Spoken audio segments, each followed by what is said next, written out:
Good afternoon, everybody. It is Sunday, the last day of the weekend, unfortunately, for some. But hello, everyone. And I have a couple things I was going to tell you guys. So hopefully everybody has, hit the like button for me. That does help the channel grow. It sends it into the algorithm. So then more people will come in and chit chat with us. And we're going to be talking a new case. Well, it's not a new case, but it is a new case for us to be going live with. And we'll be talking about Chad and Lori Vallow-Daybell. So basically, we'll be talking more about Lori, I feel like, than Chad, but we'll be talking about both of them equally, though. And she will be going to court finally, officially starting trial tomorrow morning. So hopefully she's ready with her jail makeup.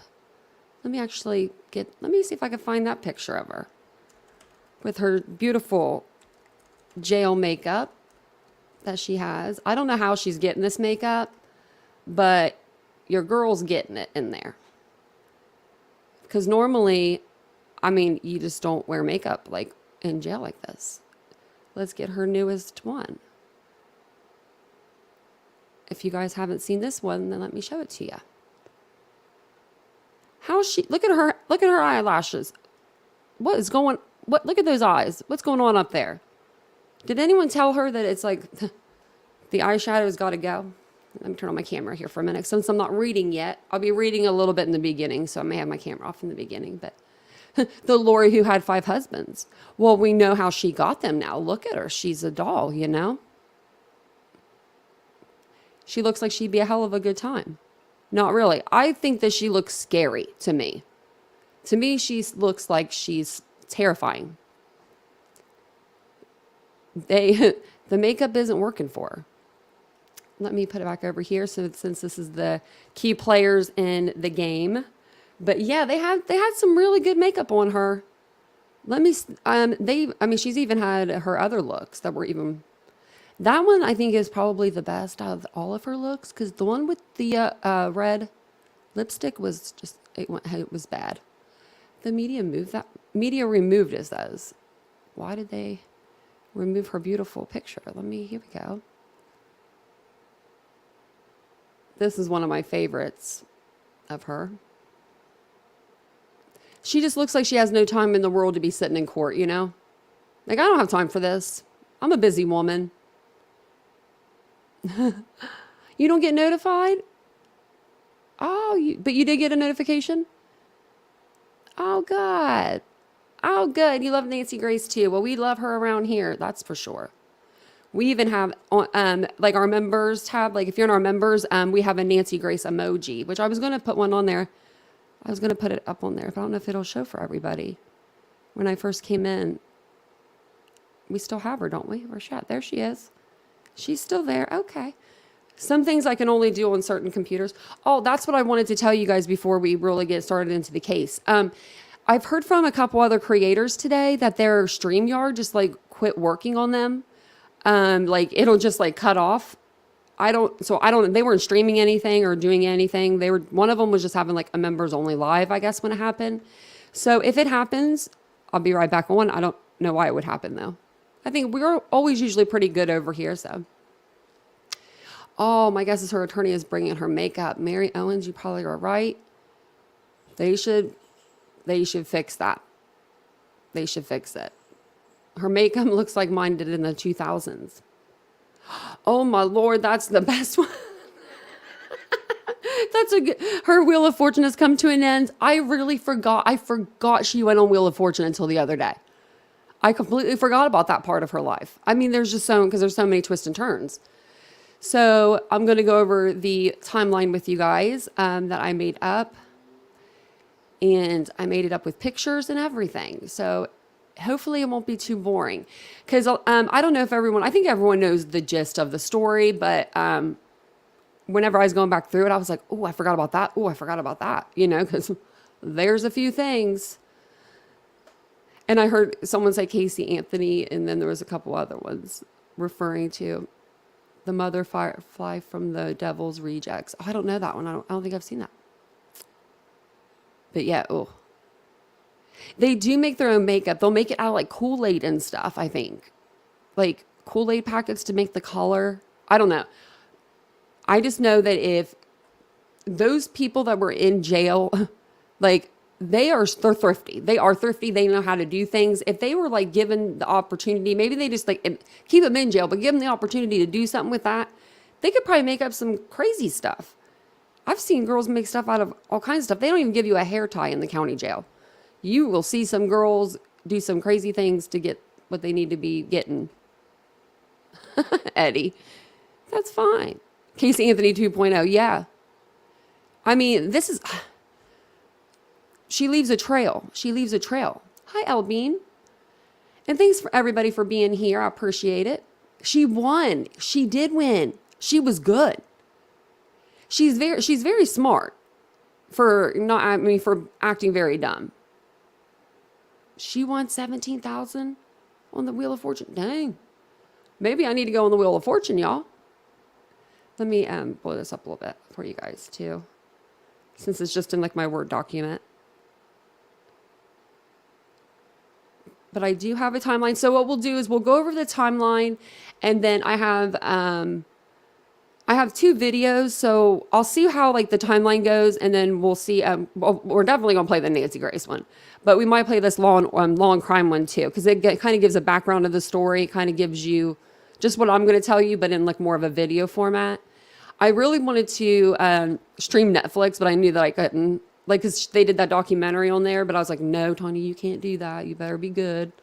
You don't want it really coming down. So, well, hello, Glowbug, and Melissa, and everybody else that came in. Nancy, hi, guys, welcome in, everybody. If you guys don't mind, people that are joining us, we are going to be talking about Lori Vallow-Daybell.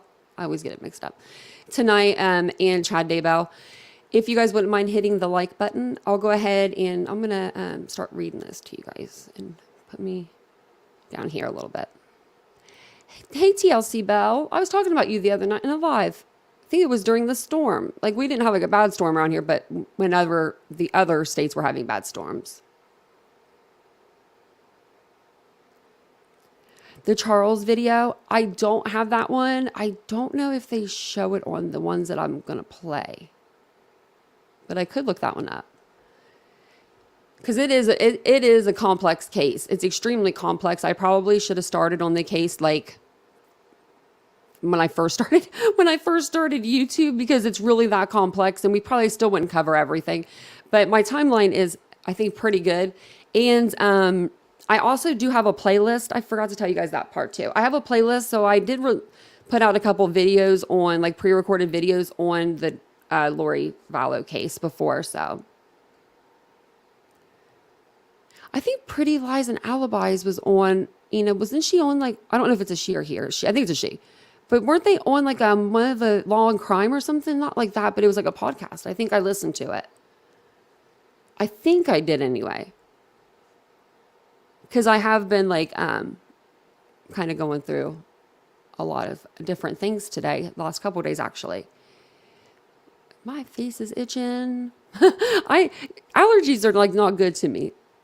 They're just like not good to me during this time of the day. Okay, so this is going to be the Lori Vallow-Daybell and Chad Daybell timeline of events. It is pretty long, but I'm going to try to get through it pretty quick. And then we just have a couple videos, so that'd be even better. But I do have some pictures and stuff. That way you can see who the main players are in the game as well. But it says, today people know Lori Vallow-Daybell as a doomsday mom. She's been called a monster and a cult mom. She's accused of murdering her children, Tylee, Ryan, and JJ Vallow, who vanished in September 2019. So this case has been ongoing for a very long time. And I'm just glad that we're going towards a resolution, hopefully, with everything. So in 2016, happily married. That's when she starts out. Before all the notoriety, Lori married businessman. That's Charles Vallow, and that's Charles up above here. Beautiful couple, I thought, when I first looked at the picture. Friends say it appeared to be a happy marriage. Together, the couple was raising Tylee Ryan, Lori's daughter from a previous marriage. In 2014, that's when JJ joins the family, and that's a picture of Lori and JJ there. Grab my water real quick.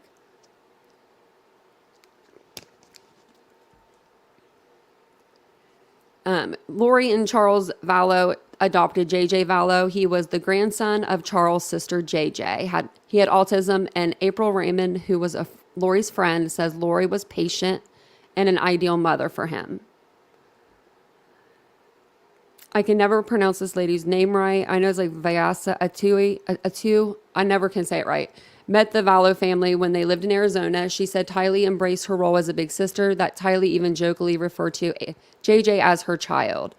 And we hear that throughout this from multiple people, that Tylee took on the role of being like JJ's second mom. So it's really sad. And this goes to 2017, and then this is when the family dynamics start to change. Sometime around 2017, relatives say Lori's relationship with her children changed. Her friends say she had been reading the books of Doomsday author by Chad Daybell, sorry. Daybell, who wrote several fiction books about preparing for the end of the world, lived outside Rexburg, Idaho.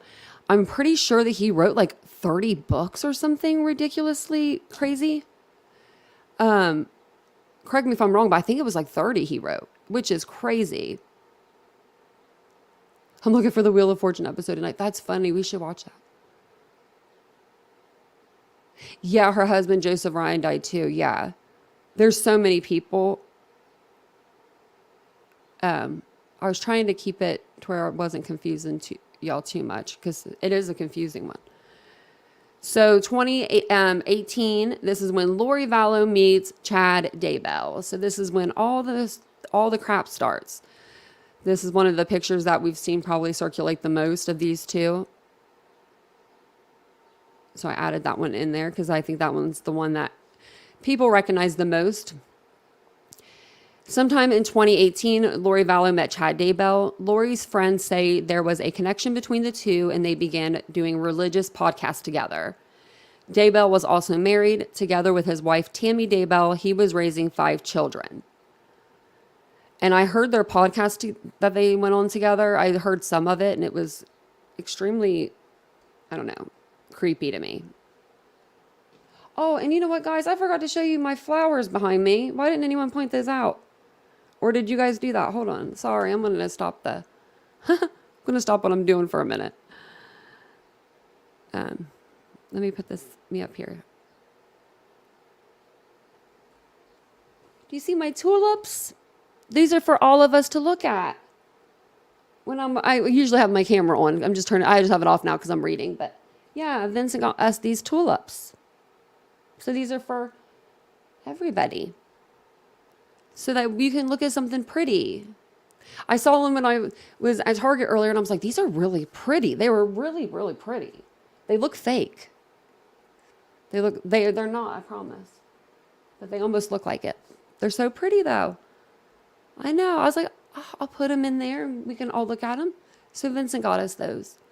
He's a good man. Gave us something pretty to look at. Okay, now I'll go back to Doomsday Mom, but I'll make sure I put myself back on there. That way we can look at the pretty flowers, because those are so pretty. Let me see here. So let's go back to where I was at. So Lori's friend Melanie Gibb would later say that she heard Chad and Lori talking about zombies, people whose soul were replaced by dark spirits. Lori's former friend April Raymond said Lori started referring to her husband Charles Vallow as a demon. And this is when Melanie Gibb kind of comes into the picture, I think, too, more. And that's, so Melanie Gibb was really good friends with Lori Vallow, probably best friends. 2019, and this is Seeking Help. In 2019, Charles Vallow, this is Charles here, became very worried about Lori and went to the police with his concerns. He told them Lori believed she was a god preparing for the end of days. He also said Lori had threatened to murder him. They didn't take him seriously when he went to the police station, unfortunately. That's really sad. 2019, Charles Vallow's fears. And then there's a picture of Tylee and JJ. I like that name, Tylee. When I heard that, I was like, that's a really different name. I like it. Charles Vallow filed for divorce from Lori. In court documents, Charles expressed that he feared for his and his children and the children's safety. And then 2019, a death investigation starts. My pictures were kind of messed up, so they wouldn't go very high up. Sorry about that. So I don't know I think a lot of people have seen this little body cam footage, but Charles Vallow went to the house where Lori Vallow was living. So he went there. He went to the house where they were living with the children in Chandler, Arizona. Charles was supposed to drop their son JJ off at school, but when he went inside the home, Charles was shot dead by Lori's brother, Alex Cox. Basically, he said it was self-defense. He said that Charles supposedly hit him in the head with a bat, and then he went to his room and got a gun and shot him. Ended up shooting him, which I don't understand how that was really ruled self-defense, which, we'll get to that later, but Easter flowers, Nancy, yes. I know Easter, when is Easter? Oh, it's coming up, shoot. Oh, wow. I didn't realize, Easter came did it come in on a weird day this time? That's exactly what I was thinking, Summer. Ethan's tulips when I got them. That's what I was thinking because they were yellow. And then I was like, oh, I wish I would have had some white ones because I would have got the white ones too. And then mixed them together. Because with Ethan's tulips, you just get the bulbs. I was like, oh, I thought you got the whole, the flower. So I think I'm going to get the bulbs and send them out to Vincent's mom to plant. I think they would do better in California than here with me. Because I'm not good with keeping plants alive. Yeah, it's next Sunday. I didn't even know. Today's Palm Sunday. I didn't even know that. Oh, my Lord. I'm sorry. I'm sorry that I forgot. I even forgot. I didn't play a prank on you guys even yesterday for April Fool's Day. I didn't know what I was going to do, but I should have thought of something. So this is Alex Cox here. And if you don't know about Lori's brother, he was very protective of his sister. Extremely overbearing. He pretty much did her dirty work for her. Cox told police that Lori and Charles got in a fight. Alex claimed he was protecting his sister and shot Charles in self-defense. Lori and Tylee, who both say they heard the shooting, told similar stories of self-defense. Then we go to September 2019. Lori Vallow moved closer to Chad Daybell. She relocated her kids to Rexburg, Idaho. Lori's brother, Alex Cox, moved into the same apartment complex. And also her niece did, I believe it was her niece as well. So they all lived in the same apartment complex together. Kaylee said, I got a tardy slip. I just happened to look down. Your birthday's going to be on Easter? Aww. Well, Catalina, I hope that you have a wonderful, wonderful birthday. That's really cool that it falls on Easter. Oh, it's never fallen on Easter. That's really cool. I think that you're going to have a really good birthday. Better get a bunch of candy at least in a basket. Like an extra one or something.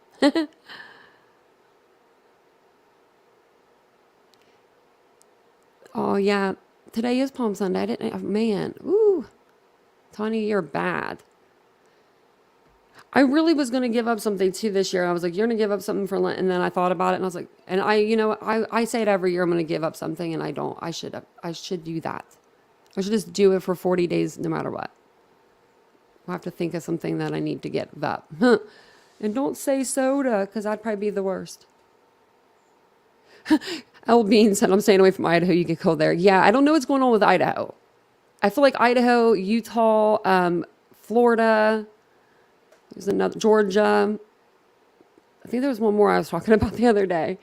I was just like, woo. It's like they're all going crazy out there.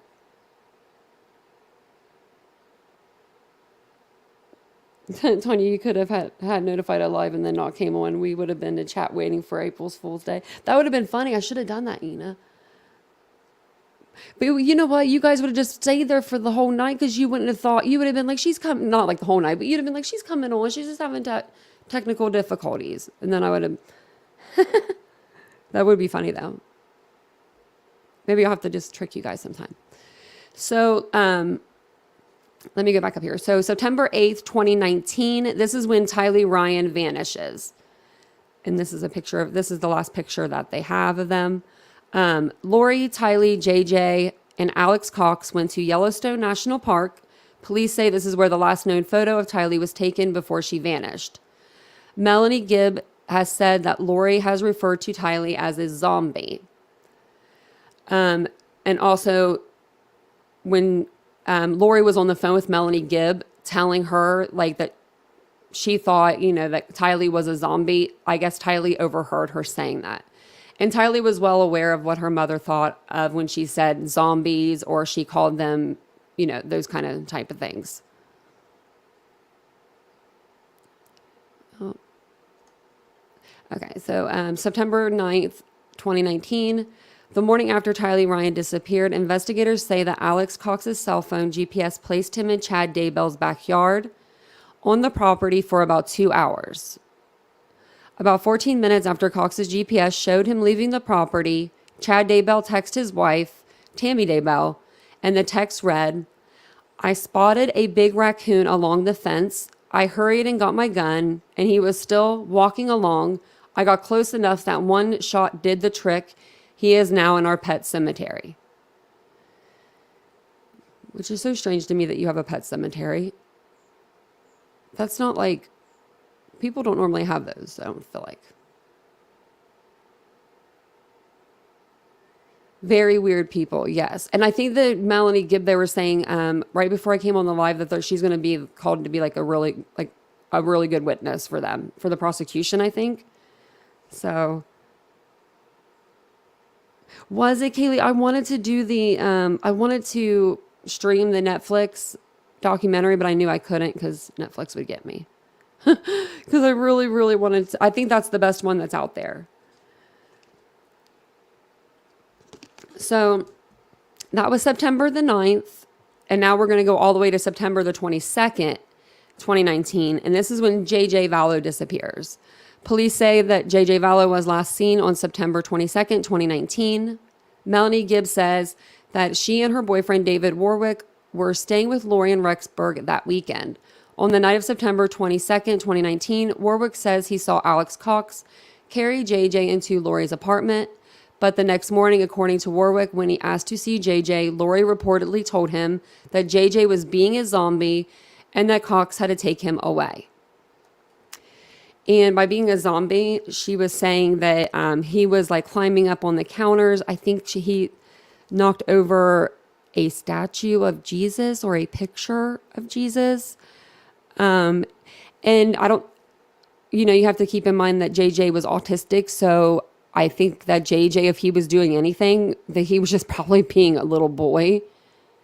And she took that as being a zombie. Like, okay. September 23rd, 2019, the day after JJ was last seen, investigators say Alex Cox's cell phone showed that Cox returned to Chad Daybell's backyard. This time, Cox was only there for 17 minutes. October 19th, 2019, another death.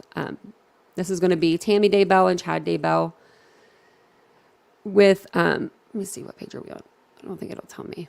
With Lori Vallow's children's whereabouts unknown, tragedy struck Chad Daybell's family.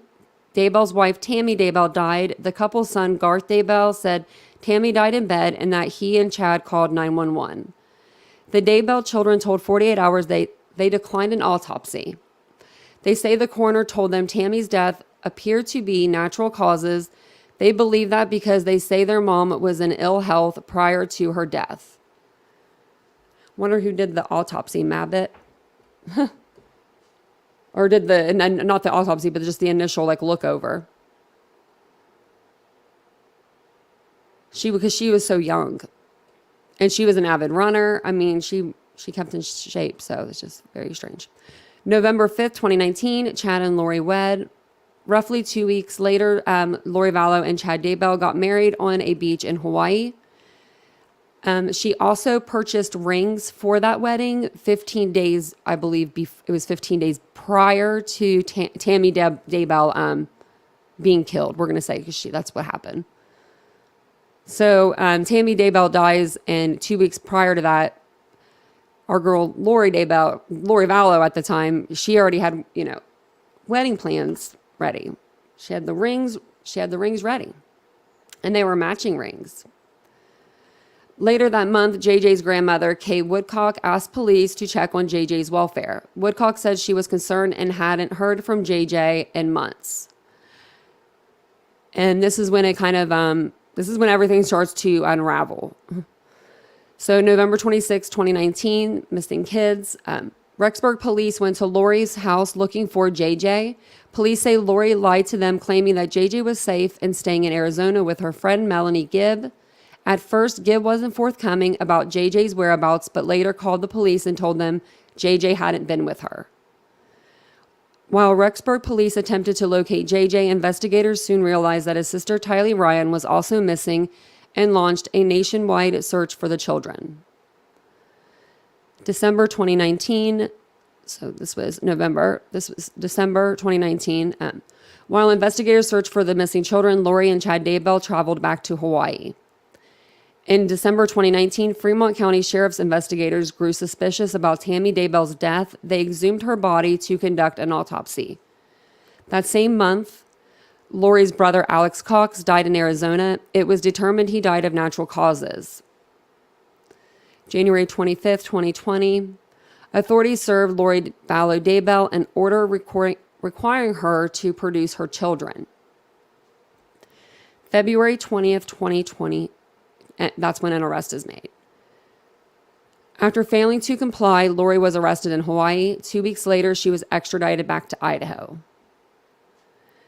June 9th, 2020, searching Chad Daybell's backyard. This is a picture of his backyard here where they ended up finding the children. So even after Lori's arrest, the couple refused to say where the children were. And I remember when this story first broke, hearing people, they kept just running after her. Reporters, I can't remember the guy from East Idaho News, but he was running after her full sprint ahead. And I think he's actually on Nancy Grace's podcast, or not podcast. It's actually a video of her. So you'll hear him tonight, but he was actually running after her pretty swiftly, trying to, catch up and get a reaction. And he got one, and it was not a reaction that you would think he would have. Yeah, Teresa, she got him off of Charles' Amazon account too. Are you kidding? Off of Charles' Amazon account? The now deceased ex-husband? Okay, wow. I guess it was her wedding gift. Wow. That's probably what she was thinking. I didn't even recognize, I didn't even notice all the cars. Look at all the cars back here. Wow. Even after Lori's arrest, the couple refused to say where the children were. On June 9th, 2020, the FBI, Rexburg Police, and Fremont County Sheriff's Office descend upon Chad Daybell's home and property. Authorities dug around areas in the backyard where Alex Cox's cell phone had pinged in September 2019. Tragically, they uncovered human remains buried in shallow graves. JJ Vallow had been buried under a tree and about 50 yards away. Investigators found Tylee's grave in the Daybell's pet cemetery. Prosecutors believe she was buried in the same location Chad Daybell referenced when he texted Tammy Daybell 9 months earlier saying he was burying a raccoon. So when he was telling her, not to be worried about anything, he's just burying a raccoon, they believe that's when he was, burying actually Tylee. JJ Vallow had been buried. Oh, wait, I read that, sorry. Investigators dug up part of the pet cemetery and found no raccoon, but Daybell's family told 48 Hours there was a second pet cemetery on the property that was not searched. Chad Daybell was arrested. So June 2020, authorities later confirmed that they identified the remains as JJ Vallow and Tylee Ryan. A memorial was built along the Daybell's fence to honor the victims. Also, when Lori had been arrested, prior to Chad being arrested, he did show up in court and stuff and try to support her, which I thought was kind of Just kind of dumb, if you ask me. But I guess he was trying to keep, up the charade. And I guess with them being married, she really maybe wouldn't say anything, damning against him.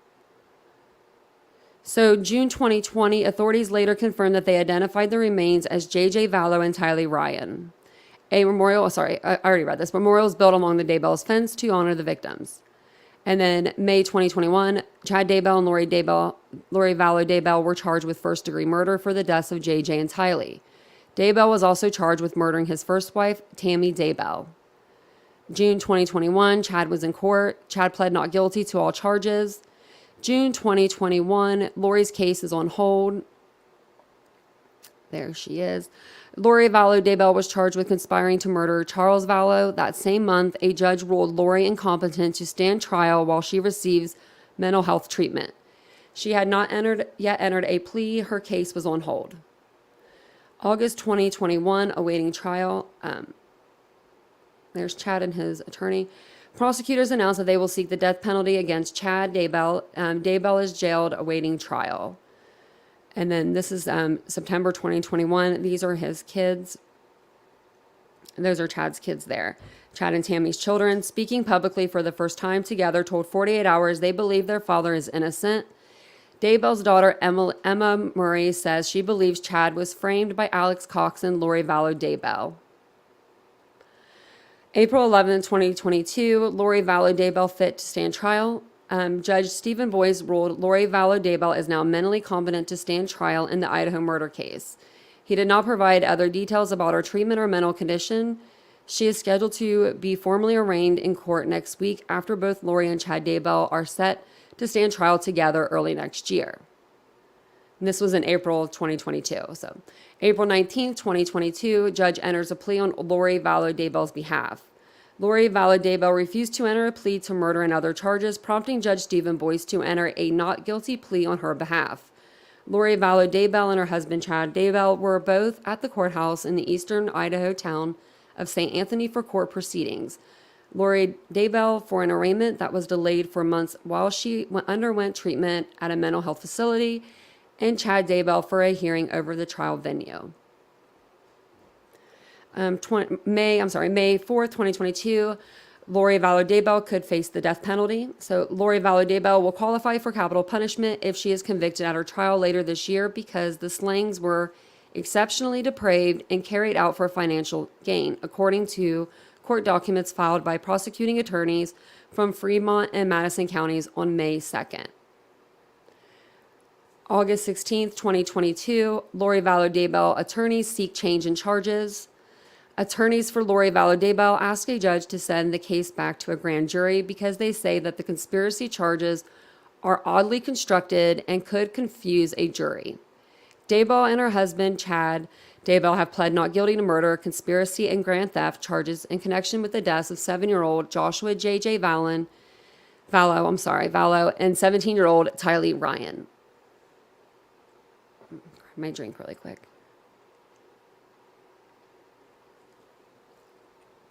How's everybody in the chat doing? I haven't checked you guys out in a while.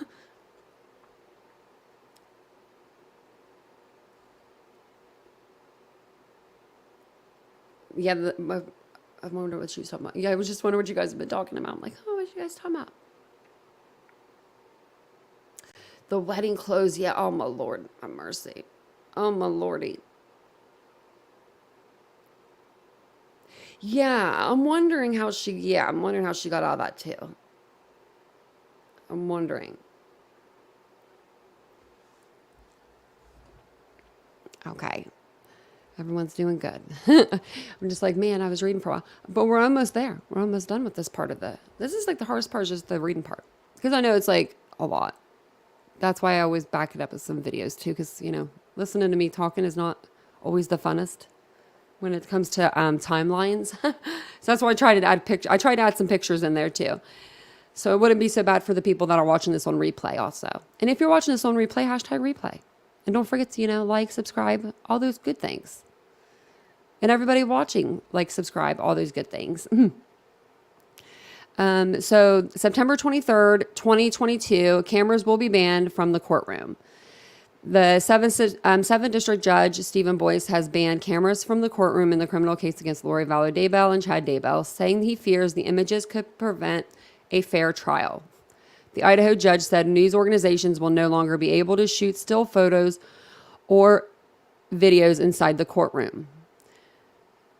January 7th, 2023, Judge, and then says Lori Vallow-Daybell, Chad Daybell not allowed to meet face-to-face. So, yeah, she tried to meet face-to-face. Judge Stephen Boyce rejected a request from Lori Vallow-Daybell's attorneys that she and her husband be allowed to meet in person and on the phone to discuss strategies and settlement options. Attorneys for Vallow-Daybell and Chad Daybell presented several requests during a motion hearing, including that the trial be delayed until 2024, a request from Chad Daybell's attorneys, and that the death penalty be taken off the table, a request from Lori Vallow-Daybell's lawyers. They should just be, I don't know. I don't know why they're even getting their way. I don't know why they're getting their way. March 2023, 2 trials to be held. Judge Stephen Boyce granted a motion by Chad Daybell's attorneys to sever the trials, meaning separate trials will be held. Lori Vallow-Daybell's trial is scheduled to start on May 3rd. Chad Daybell's trial has not yet been scheduled.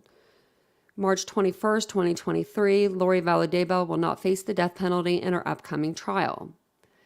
Prosecutors were seeking the death penalty for both defendants, but Lori Vallow-Daybell's attorney said it should be taken off the table in her case because they will not have time to fully review a large amount of the evidence that was turned over in recent weeks. During a hearing, Judge Stephen Boyce agreed. He noted that Vallow-Daybell has not waived her right to a speedy trial, so the proceedings could not be rescheduled to give her defense team ample time to review the evidence.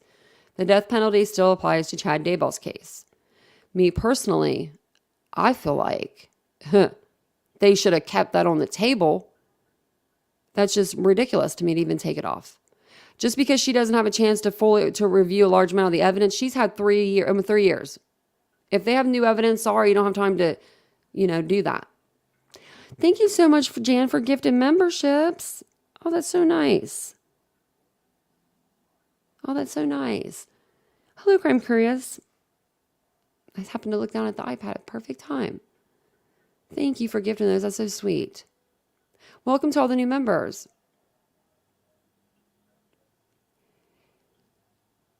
Yeah, Michelle Johnson said, which I don't understand, cameras and reporters allowed in court aren't allowed in the court. Yeah. During the trial, Lori likes the attention. I think I heard Lori is a former Miss America. Yes, she is. And yeah, she definitely was. I think I think she is too, Teresa. I think Lori's going to throw Chad right under that bus and say, because one of the videos we have, she's already trying to scream Alibi. So we'll see.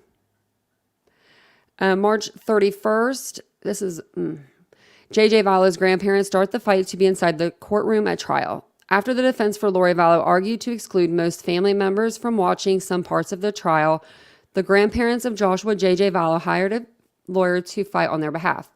And their lawyer is actually Mr. Attorney Gray, what's his name? Shannon Gray. Yeah, Shannon Gray, the same attorney that is for the Gonzalez family in the Idaho 4 case. So, same attorney.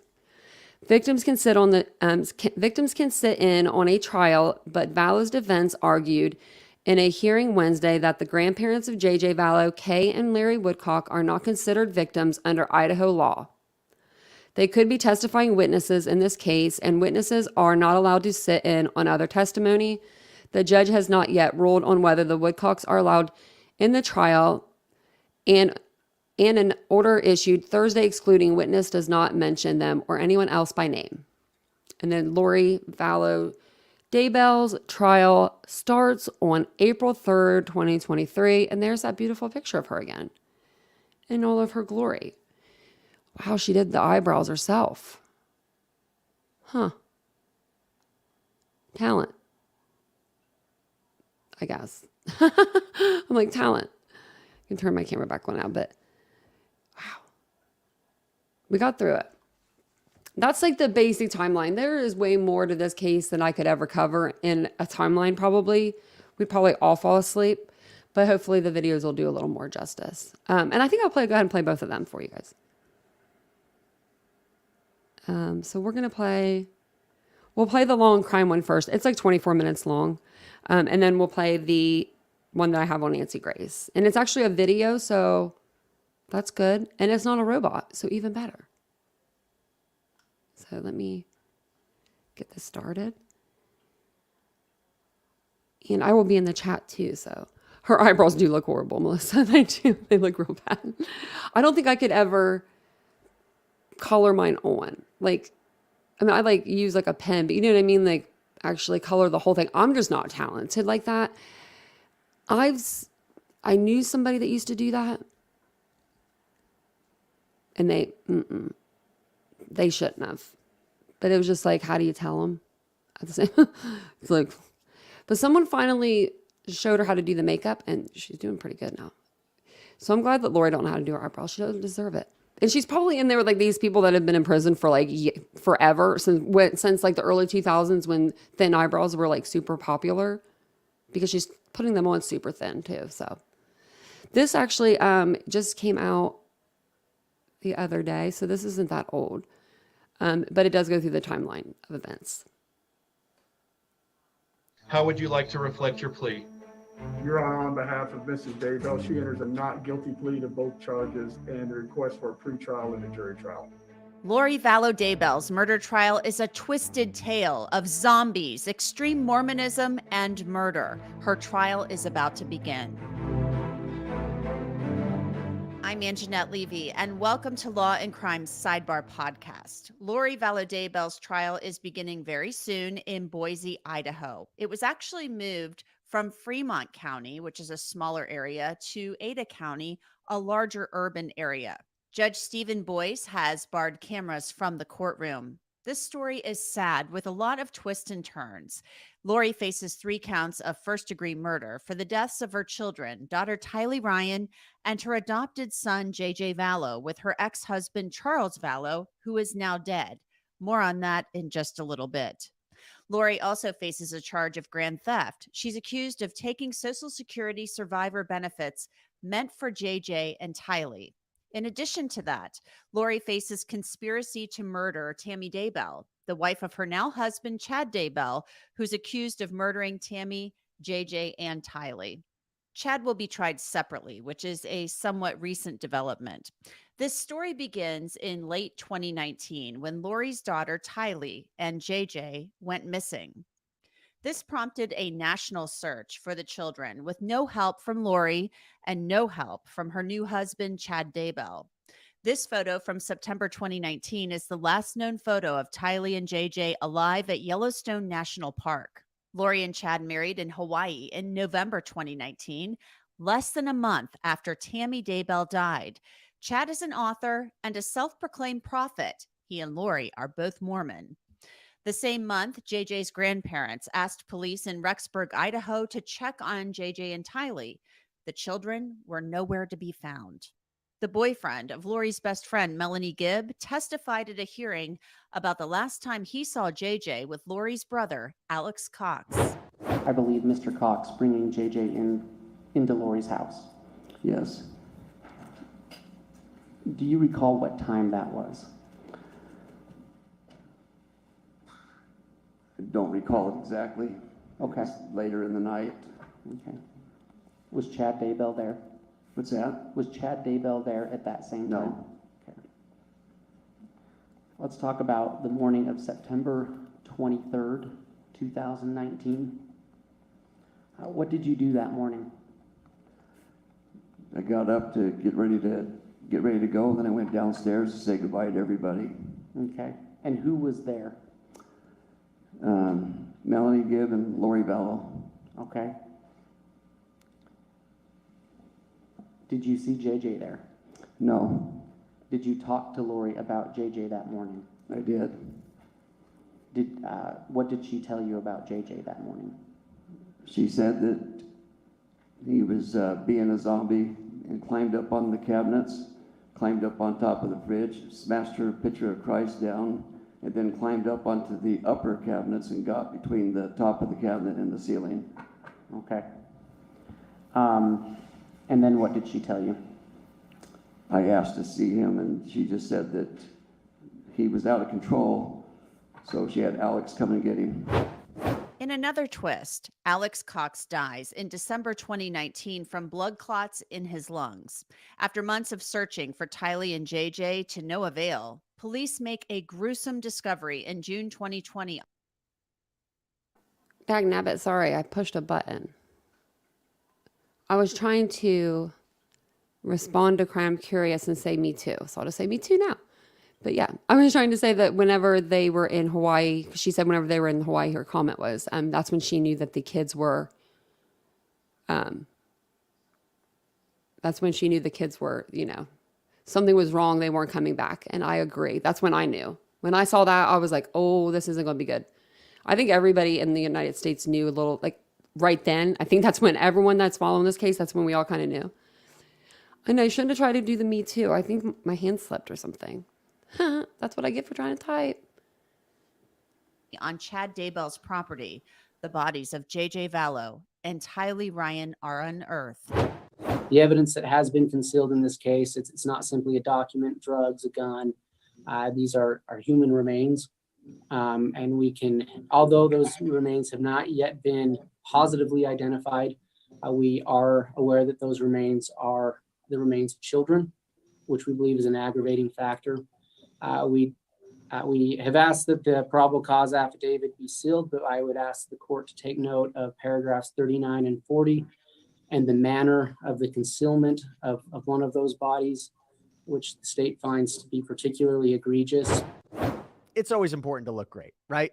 There's one thing that's more important though, and that is feeling great. And you got to start from the bottom up. That's why I want to talk to you right now about Vessi footwear. This is so cool. They're 100% waterproof, very light, more comfortable than chugging around in traditional boots, whether you're walking around. Discovering JJ. That's the worst time for Jesse to come in with a freaking shoe commercial. Sorry about that. I forgot that was in there. I've watched this a few times today. And I don't know why our girl Angela Levy is looking awfully orange. She's looking a little jaundicey here, but she's got the orange going, I feel like. Jay's body.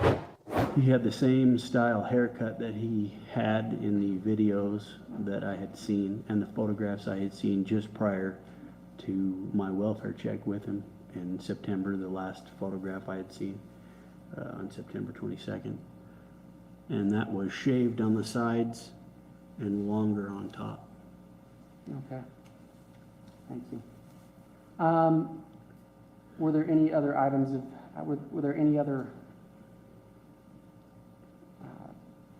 items of interest to you on that body? Yes. Can you just, what were they? His hands were folded about chest high. Detective, can you lift that a little bit higher so it can see? Folded like this, chest high. He had duct tape continuously wrapped from elbow all the way around his arms, over his hands, all the way to his right elbow. Several layers of duct tape that were tightly wrapped.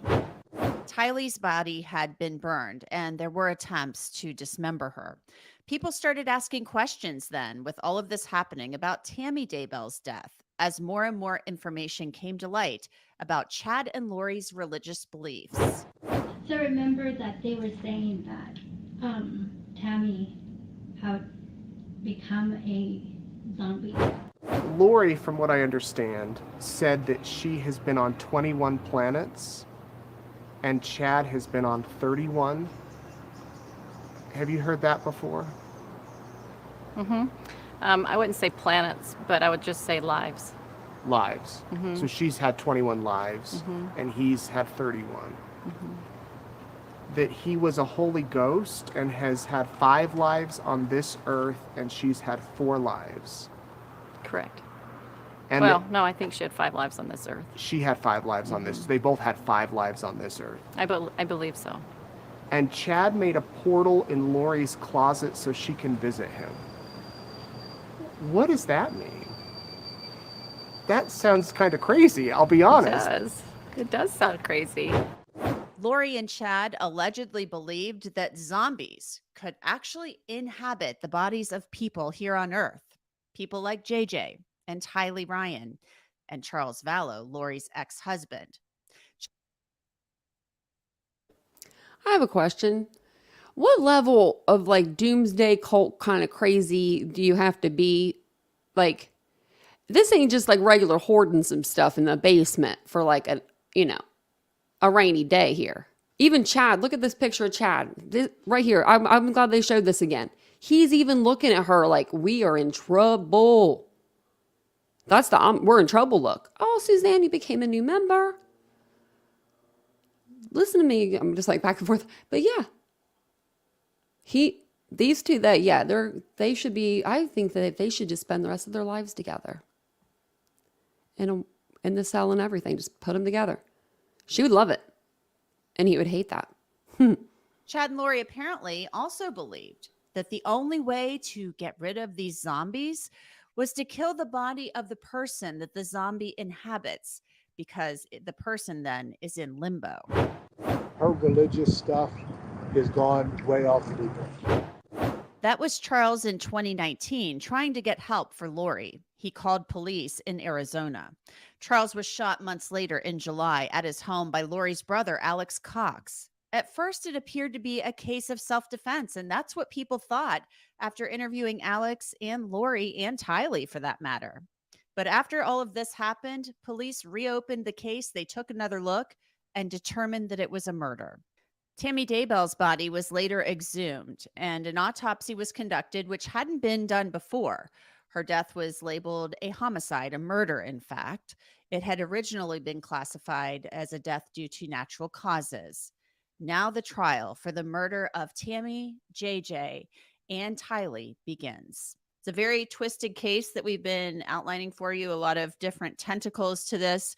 So I thought we should bring in two experts on the case to discuss this. Joining me is Joseph Scott Morgan, forensic death investigator and host of the Body Bags podcast. So this is where I saw that. The Pretty Lies and Alibis. Is this? I forget who said that earlier in the chat. But they were talking about her.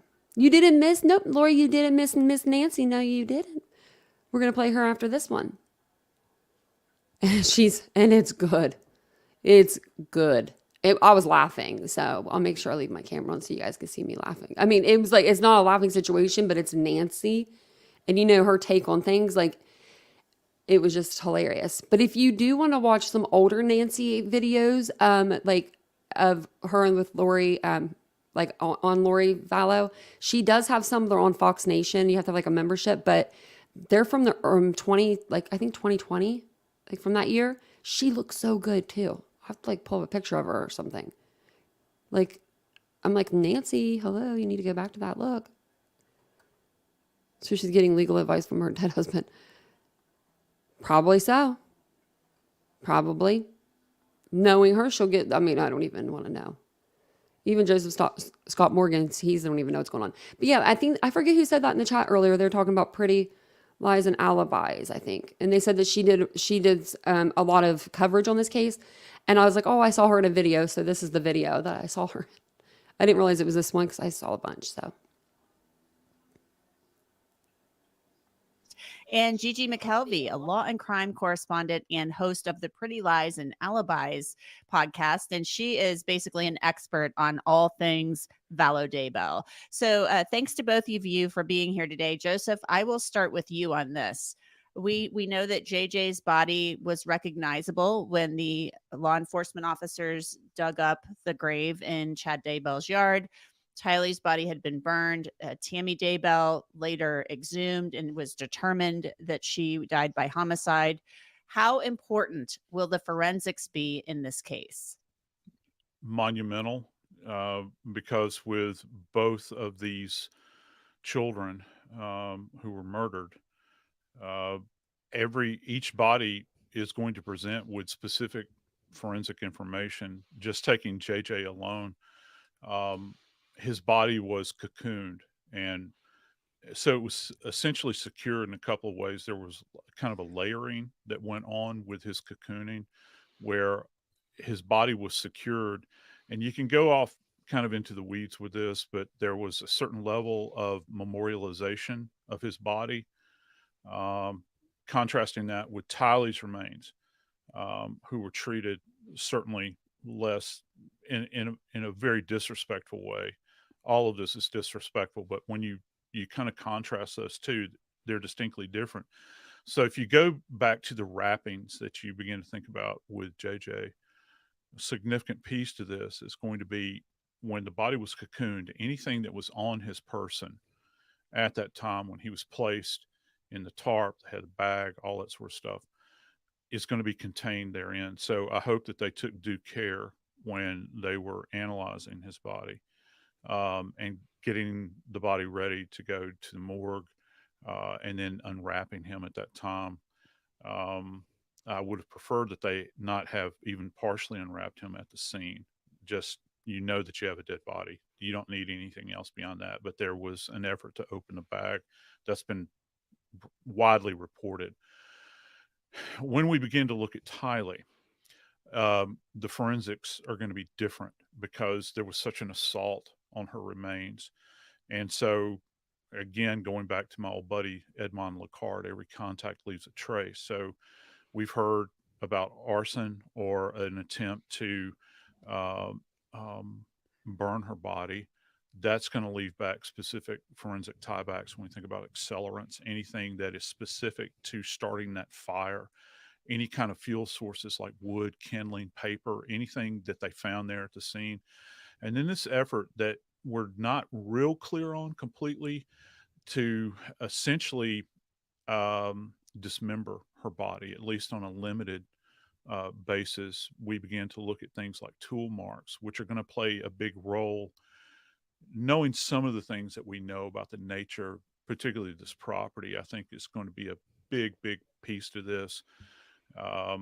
And anything that was discarded or dropped down into that defect in the ground where she was, is going to play a big role. And of course, we have this melted bucket that was out there too that they've made note of. I think that that's going to be significant as well.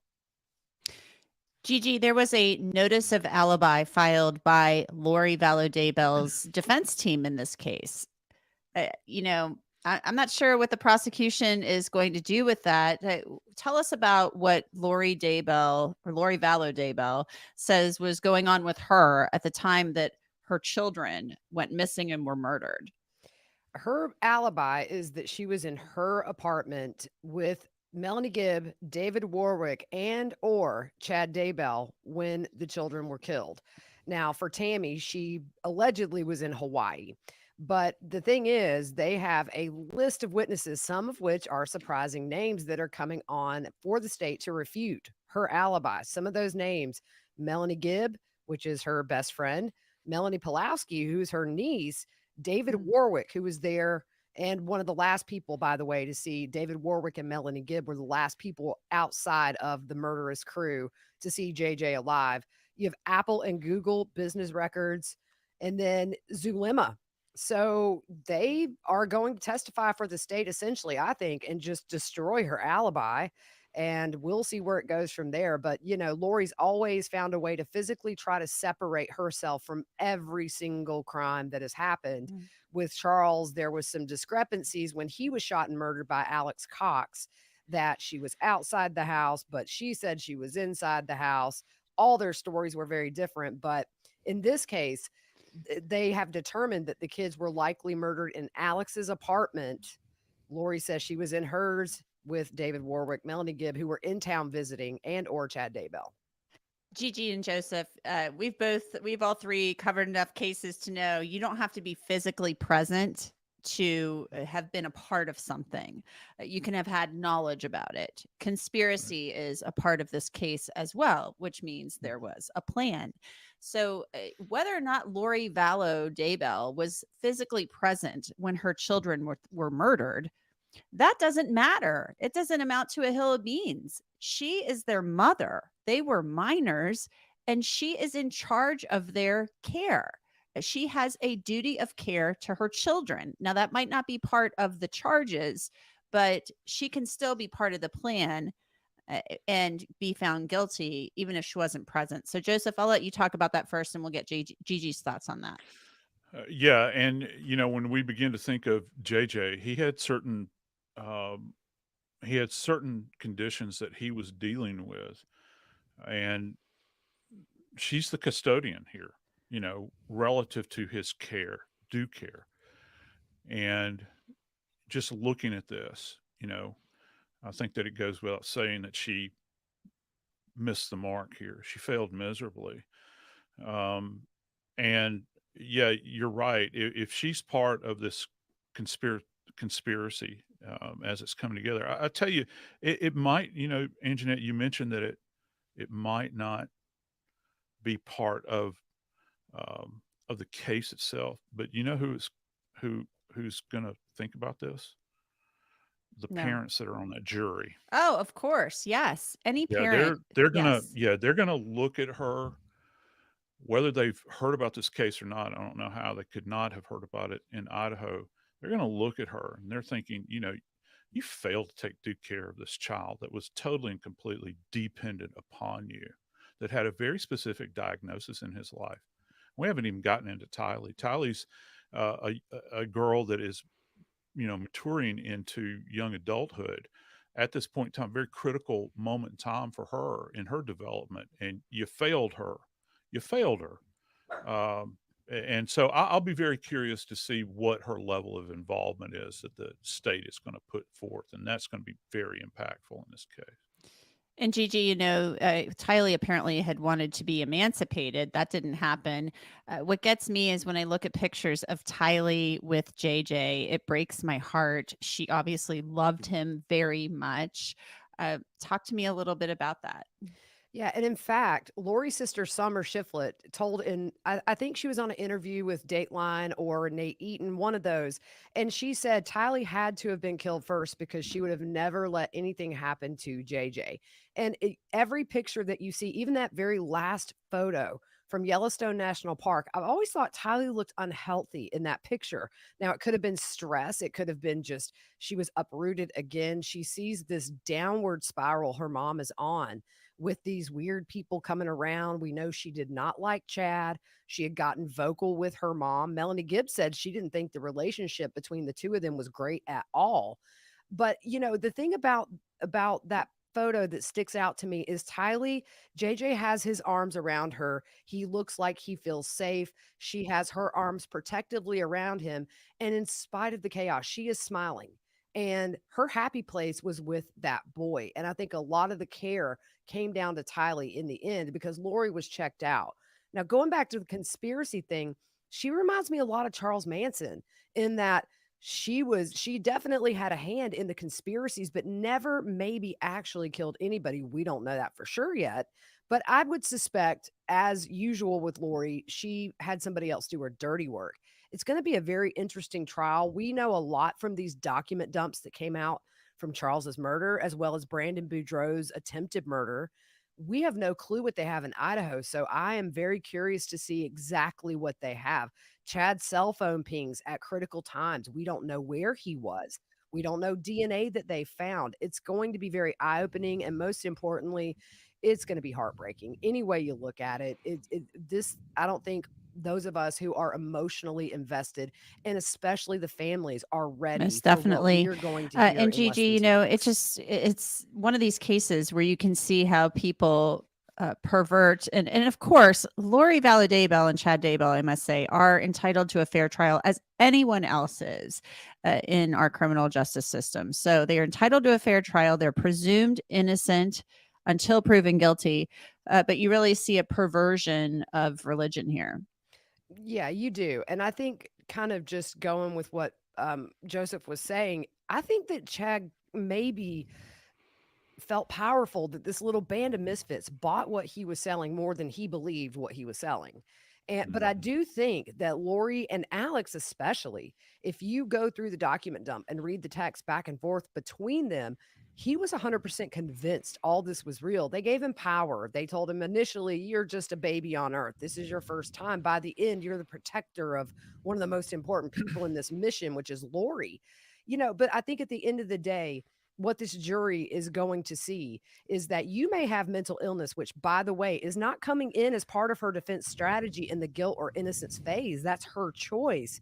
Mm-hmm. But you can be mentally ill, but when you lie and cover up and make up these elaborate self-defense, or JJ's with Melanie Gibb or Tylee's at BYU, you know what you did was wrong. You don't hide it, because the day they murdered Charles Vallow, if she really were that mentally ill, she would have said, yeah, we didn't kill Charles, we killed Iplos. Or Yeah. we didn't kill JJ, we killed a demon that got in him. We killed a demon that got in Tylee.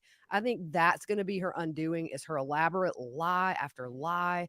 And you know what I'm saying? She's just sunk herself, because she's always, throughout her life, from everything we've seen, been able to lie her way out of any situation that she's been backed into a corner in. And I think the buck stops here. She will face the consequences for her actions for the first time in her life, I think.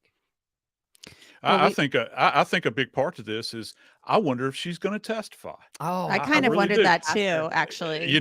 She's thinking, Gigi's talking about how she's a chronic prevaricator, and, it seems to be in her wheelhouse. That's in her toolbox. Is she going to continue this on? When this goes to trial in just a couple of weeks here, is she going to get up in the, stand there in the dock and testify, go under direct, and then be cross-examined? I'll be fascinated by that. Well, she does think that she's going to be exonerated. So I would not put it past her one bit to do what she did. If you watch that video in the police station in Chandler at the day Charles was murdered, within 30 minutes, they offered her a victim's advocate.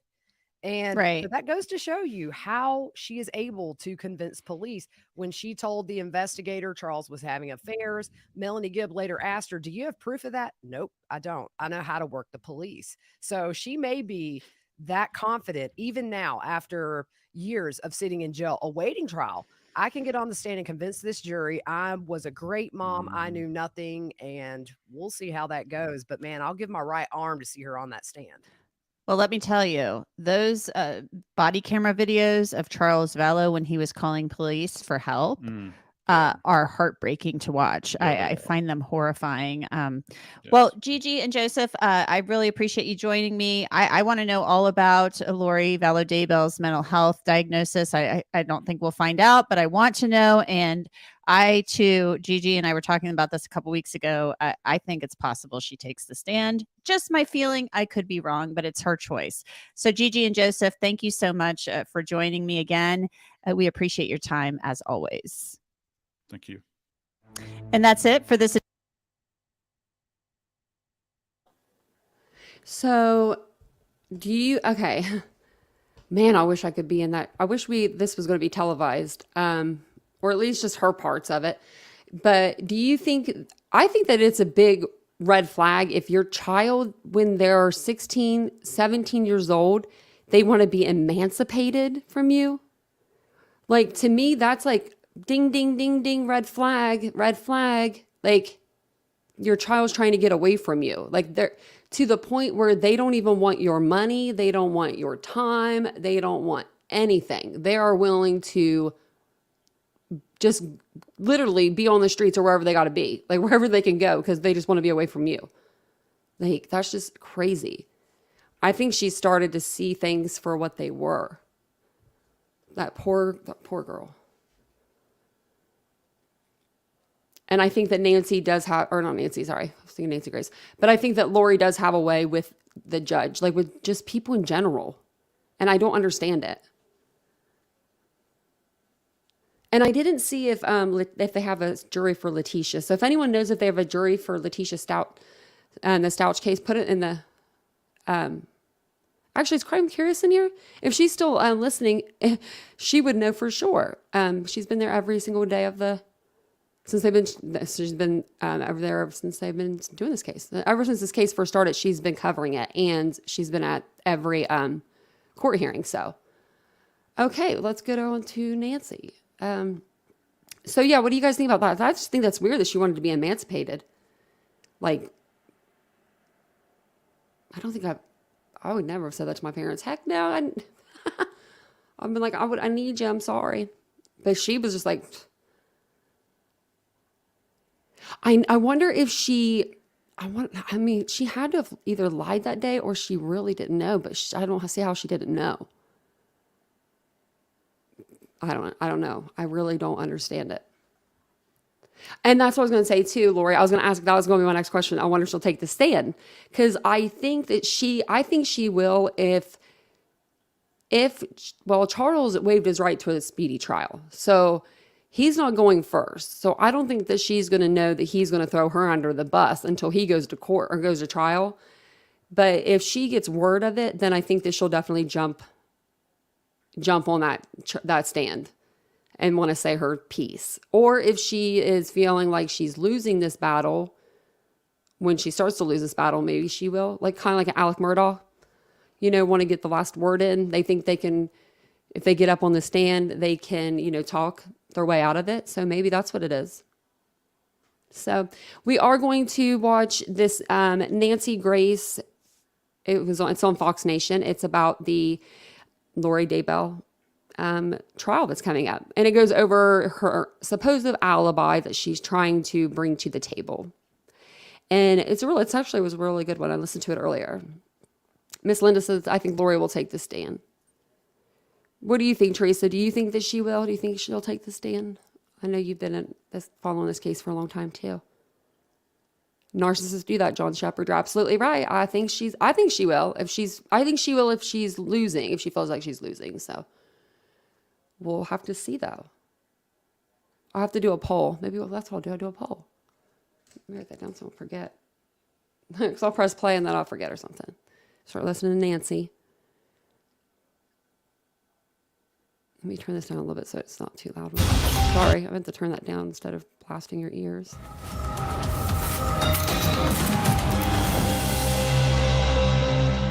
Cult mom Lori Vallow and her new husband, the prophet, and for those of you that can't see me, I'm definitely using air quotes on that, the husband prophet, Chad Daybell, are furiously fighting right now in a court of law against the death penalty. There is a bill sitting on the governor's desk right now to reinstitute, I believe it is, the firing squad. So I guess they are fighting tooth and claw to get the death penalty thrown out in the case involving the murders of Lori Vallow's 2 children. And let's see, there's so many dead bodies, I have to think about it for a moment. Then you've got Tammy Daybell, who just turns up dead. She was healthy as a horse, running marathons. But oh yes, I guess we should have seen it coming because her prophet husband had a premonition that she would be dead soon. I guess that's why he went ahead and agreed to get a new outfit for his wedding to cult mom Lori Vallow. Then you have the specter of cult mom Lori Vallow's dead brother, her so-called avenging angel. What really happened to him? And yes, there is a husband floating around in the background. He's dead. He was shot dead in front of Lori Vallow. How do I know who was holding the gun? Oh yes, and there's another dead body. That would be of an earlier husband, Joseph Ryan. His body was largely decomposing before he was found, so we're not really exactly sure what happened to him. All that said, I'm Nancy Grace, and this is Crime Stories. Thank you for being with us here at Fox Nation and Sirius XM 111. You may need to sit down for this or possibly lay down. Take a listen to our friends at KTVB. New details in the case of Lori Vallow-Daybell and her husband, Chad Daybell. Her attorneys filed several new documents in Fremont County this week, including one with information about where she says she was when her children died. Attorneys for Lori Vallow-Daybell filed several new documents in Fremont County, including one that gives an alibi for where Lori was when the murders happened. Vallow-Daybell is charged with first-degree murder, conspiracy to commit murder, and grand theft in the deaths of her children J.J. Vallow and Tylee Ryan. She's also charged in connection with the death of her fourth husband, Charles Vallow, and in the death of Tammy Daybell. Tammy was Chad Daybell's wife. She died just weeks before he married Lori. Wow, that's convenient how that whole thing worked out. If I turn up dead in my bed and my husband rushes out and remarries, Jackie, get him prosecuted, okay? What if I'm the bride? Well, if you're the bride, well, okay. I'll come back from the dead and haunt both of you. But what did I just hear? Alibi? Cult mom Lori Vallow has an alibi for the time of the murder? Really? I can't wait to hear this. Take a listen to our friends at KTVB. Lori Vallow-Daybell's attorneys filed a notice of alibi claim. In that document, they say Vallow-Daybell was in her Rexburg apartment when JJ and Tylee died. They were last seen in September of 2019. Their remains were found in June of 2020, buried on Chad Daybell's Idaho property. It's still unclear when and how they actually died. New documents now claim the children died inside her brother, Alex Cox's nearby apartment in Rexburg. It also claims Vallow was in Hawaii in October of 2019 with her niece, Melanie Boudreau, and a woman by the name of Audrey Baratiro, when Chad's wife, Tammy, died in their home in Salem, Idaho. Okay, there's the alibis. Joining me an all-star panel to make sense of the evidence we are just learning. But first, I want to go out to special guest Nate Eaton, the news director, EastIdahoNews.com. You can find him on Twitter at Nate News Now, on Insta at Nate.Eaton. Nate Eaton, thank you for being with us. The first time I believe I ever saw you, it was your hand. And you had a recorder, and you were running along and keeping up with cult mom Lori Vallow in Hawaii, asking her questions about her children. You ferreted her out across the ocean. You find her, and you hound her with questions, as you should have, because they were dead. They were dead, and you were on the trail. Okay, yeah, alibi. So is this, am I understanding that the alibi is, oh, I was in apartment 4B when my children were killed in apartment 4D? That's the alibi? Yeah, pretty much. They lived at the same apartment complex, and she's saying, I was in my apartment, the kids were at Alex's apartment, who, by the way, is dead, her brother, and she says when Tammy died, she was in Hawaii. So that's her alibi. But wait! Nate Eaton, you're burying the lead, and you are a veteran news guy. She was in Hawaii getting ready for her wedding, right? To Tammy Daybell's husband. Well, yeah, correct, yeah. And Chad, that husband, was at the house in Idaho when Tammy died. So why was Lori Vallow in Hawaii, may I ask? Well, she says she was there with a friend. We don't know but to do what? Specific reasons. That's where she'll go. So what we do know is that the alibi, days after this was filed, Nancy, and said that sufficient evidence exists that will show Lori and her boyfriend intended for those kids and her boyfriend's wife to die, and that they affirmatively acted to make those deaths happen. You know, Nate, I hardly even know where to start. I'm always drawn back to their wacky cult beliefs. Now, I understand that their cult beliefs, he was the prophet, included only a certain number of people getting to go to heaven. Was it like 114,000 or 140,000? Is that right? One of those numbers? There was 144,000, and that Lori and Chad would lead in the second coming of Jesus Christ. Okay, I try not to throw his name around if I don't have to. But that said, that was a reprimand to you, Nate Eaton. But Jackie, I guess you and I are out. Yep. Yeah, because if there's only 144,000 people that are going to make it into heaven from the beginning of time, okay, I'll speak for myself. I'm out. No matter how hard I try, I'm not going to make that cut. Okay, so I just had to laugh about that because now that's funny. So if only 144,000 of us are getting in, and Nancy, if she's Nancy not getting in, then I'm definitely not getting in, because Nancy doesn't even cuss, and I got a potty mouth on me from here to heaven. So I thought that was pretty funny when she said that. But not only that, they also believe that people became zombies, and I'm not kidding. And that once they became zombies, the only way that you could save their immortal soul is to kill their earthly body, including her children. Is that right, Nate Eaton?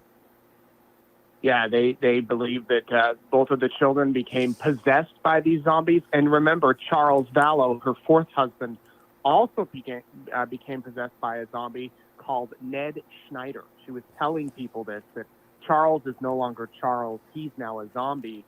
She said JJ became a zombie, told her close friends, because he was climbing up on the counters and he knocked down a picture of Jesus Christ from the fridge.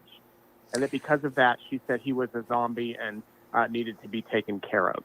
Okay, before I go prancing down the garden path of their crazy beliefs, do they title themselves as FDLS? No, this would be completely separate. They're not FLDS. They're not into polygamy, as far as we know. This is just I don't know. Okay, wait. Don't know where did they claim they were FLDS?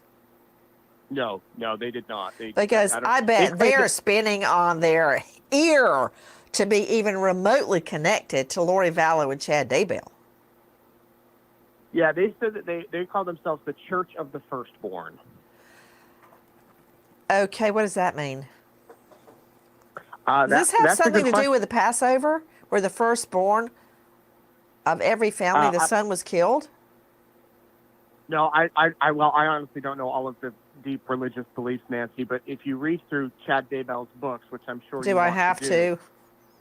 You know, there's multiple 25 writings that he believed he truly was chosen, and that Lori was. Yeah, he's chosen for a grand jury indictment. That's what he was chosen for. Okay, guys, you're hearing Nate Eaton, the news director, EastIdahoNews.com. The trial is coming up. First, Nate, who is the skunk that filed a speedy? Lori refuses to waive her right to a speedy trial. She wants to go before a jury. She believes she will be walking out of the courthouse a free woman in just a few weeks. Chad has waived his right to a speedy trial. Wisely. Because of that, the judge has severed the cases. That's fairly new. These two are going to be held together before a jury. Nate severed the. Nate Eaton, did I not tell you the cases would be severed? You called it. I mean, but I can't take a lot of credit for it. I can put the credit to the U.S. Supreme Court with me. David Leroy, attorney at law in Idaho, former Idaho Attorney General, former Idaho Lieutenant Government, former prosecutor. You can find him at dleroy.com. David, thank you for being with us. I mean, it's the law. Nobody can really fight with it. If there are two co-defendants and they're both going to face the death penalty, and if anywhere in the mix there is an interlocking statement, in other words, she says he did it and he says she did it, then you really need to sever that, because it's the Sixth Amendment issue. Because if I say Jackie did it and Jackie says Nancy did it, but what if I don't take the stand and she is claiming I said X, Y, and Z, that no one will have a right to cross-examine me, which is a right guaranteed under the Constitution. So when you have interlocking statements like that, the best thing to do is sever the cases and try them separately. It's law as old as the hills, Leroy. Absolutely right, Nancy, and well said. On the other hand, we've always had a push-pull in this case, too, in that Chad's lawyer has consistently said that he's not ready for trial, and Lori's people have wished to go forward fairly swiftly. So that also was an additional pressure on the judge in severing these cases. Yet now, as we've just had an information dump of some 3,000 to 5,000 pages of material and hours of tape, Lori's lawyers are having a hearing on a motion in limine to preclude the use of certain evidence to the prosecutor because it's late discovered. Whoa, wait a Interesting minute, case. wait a minute, wait a minute. Nate, when's the trial date? Lori goes to trial April 3rd. When did they get the information? They received it just here in the last few days. And Well, like when? Do we know when? I'm not absolutely sure Do you know, when, Nate? but I believe the motion in limine was filed just 4 or 5 days ago. When was the data dump? Around the 13th or 14th of this month. Oh, okay. Well, you know what? That's time under the statute. If the trial is April the 3rd, when I would try felonies, of course, I would get all the information to the defense as soon as I could do it. But under the statute, I think it's 2 weeks. It may vary in other jurisdictions, but 13th, if they got the information on the 13th, by the 27th, it's time for trial. And when I say the state has to hand over information, I mean any new witnesses, in some jurisdictions, witness statements. If it's a DP, death penalty, yes, witness statements. Scientific evidence, such as anything the crime lab analyzed. If there is any other information that could be exculpatory under Brady v. Maryland, in other words, that might prove the innocence of the defendants, you have to hand that over. But I imagine the state handed this over just in the deadline. So if they want a delay, they lose their right to a speedy trial. Agree, disagree, David Leroy? There was an argument here about whether they made the deadline. The judge said before February 27th, they state disclosed at 4 o'clock in the afternoon on the 27th. So that's part of the argument. But the Oh, real excuse problem me, here when's is the end of the volume business day at the courthouse? Is it not 5 o'clock? Well, whether you're making a 5 o'clock hearing or 5 o'clock cutoff date is important, but the operative words here were the judge said before February 27th, and they file it on the February 27th. That's the argument. But the real issue is the volume of this material. The defense is alleging that 4,933 pages of material, 48 audio files containing 30 hours of interview is just too much even that late in the discovery cycle. Yeah, cry, cry, cry. They got it on time. They're the ones that want the speedy trial, and they will get it. You know, Oscar Wilde said it best, be careful what you ask, my dear, for you will surely get it. Guys, that's not all that's happening. I alluded to this earlier, a desperate tooth and claw fight to get the death penalty off the table. Take a listen to our friends at KTVB. Vallow's attorneys are also asking the judge to take the death penalty off the table. They say Vallow did not kill or conspire to kill her children, JJ and Tylee, or Tammy Daybell. Therefore, they say she should not be eligible for the death penalty. Vallow's attorneys have also filed a motion to not raise a mental health defense in her trial. The motion also says, although still suffering from a mental illness, the defendant is taking an active role in her defense. She's not authorized her attorneys to proceed with a mental health defense in the guilt phase portion of the trial. Nate Eaton in Idaho, is there an insanity or mental health defense? There is not. There is not an insanity defense if you're found incompetent for trial, which that's happened twice now with Lori. Your case just gets put on hold.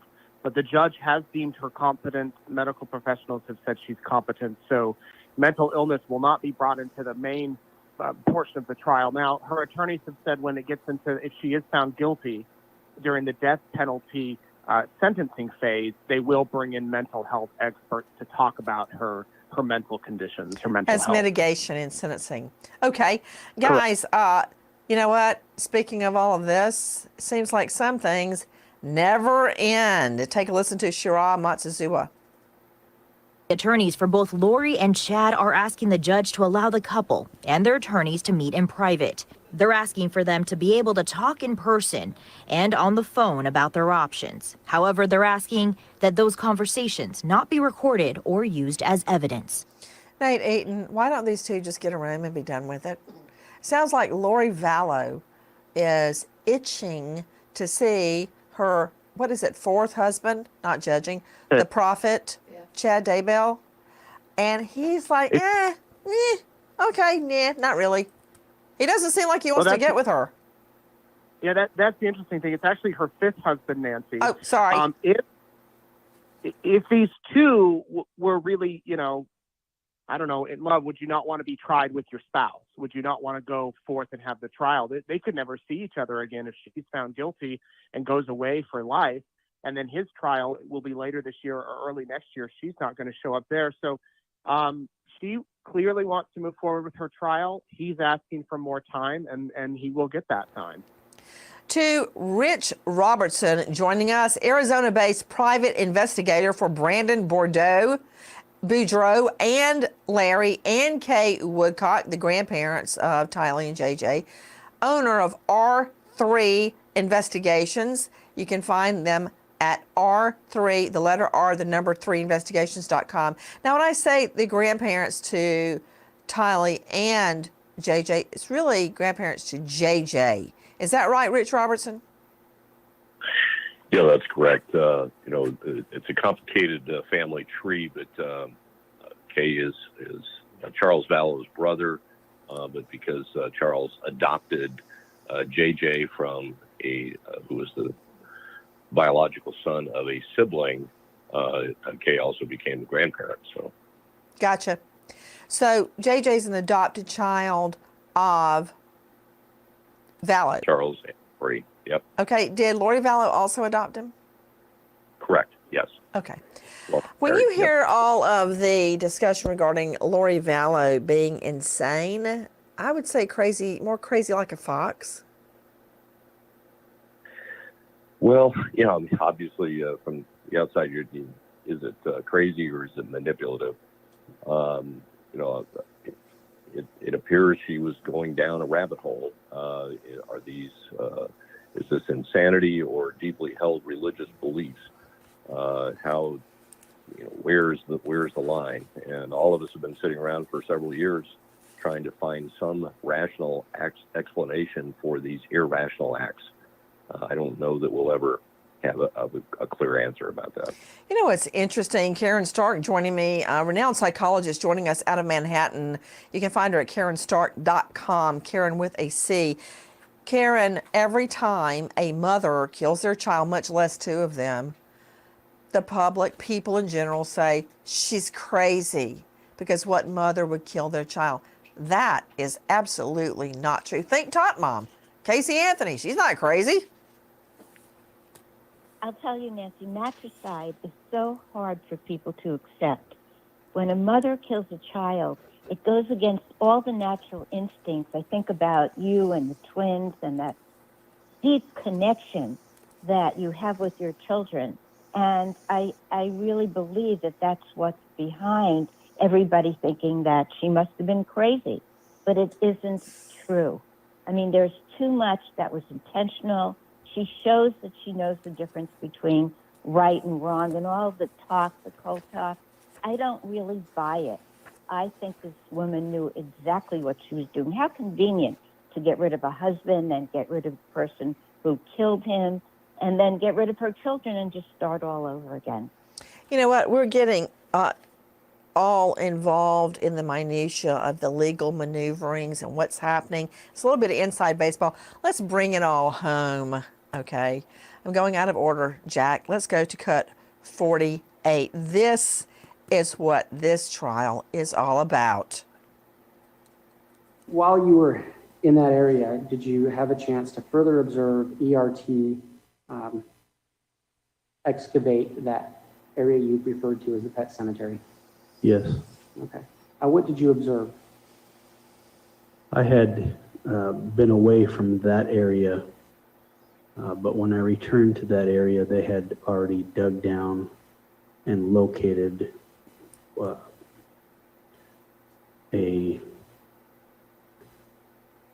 what would appear to be a mass of burnt flesh and charred bone.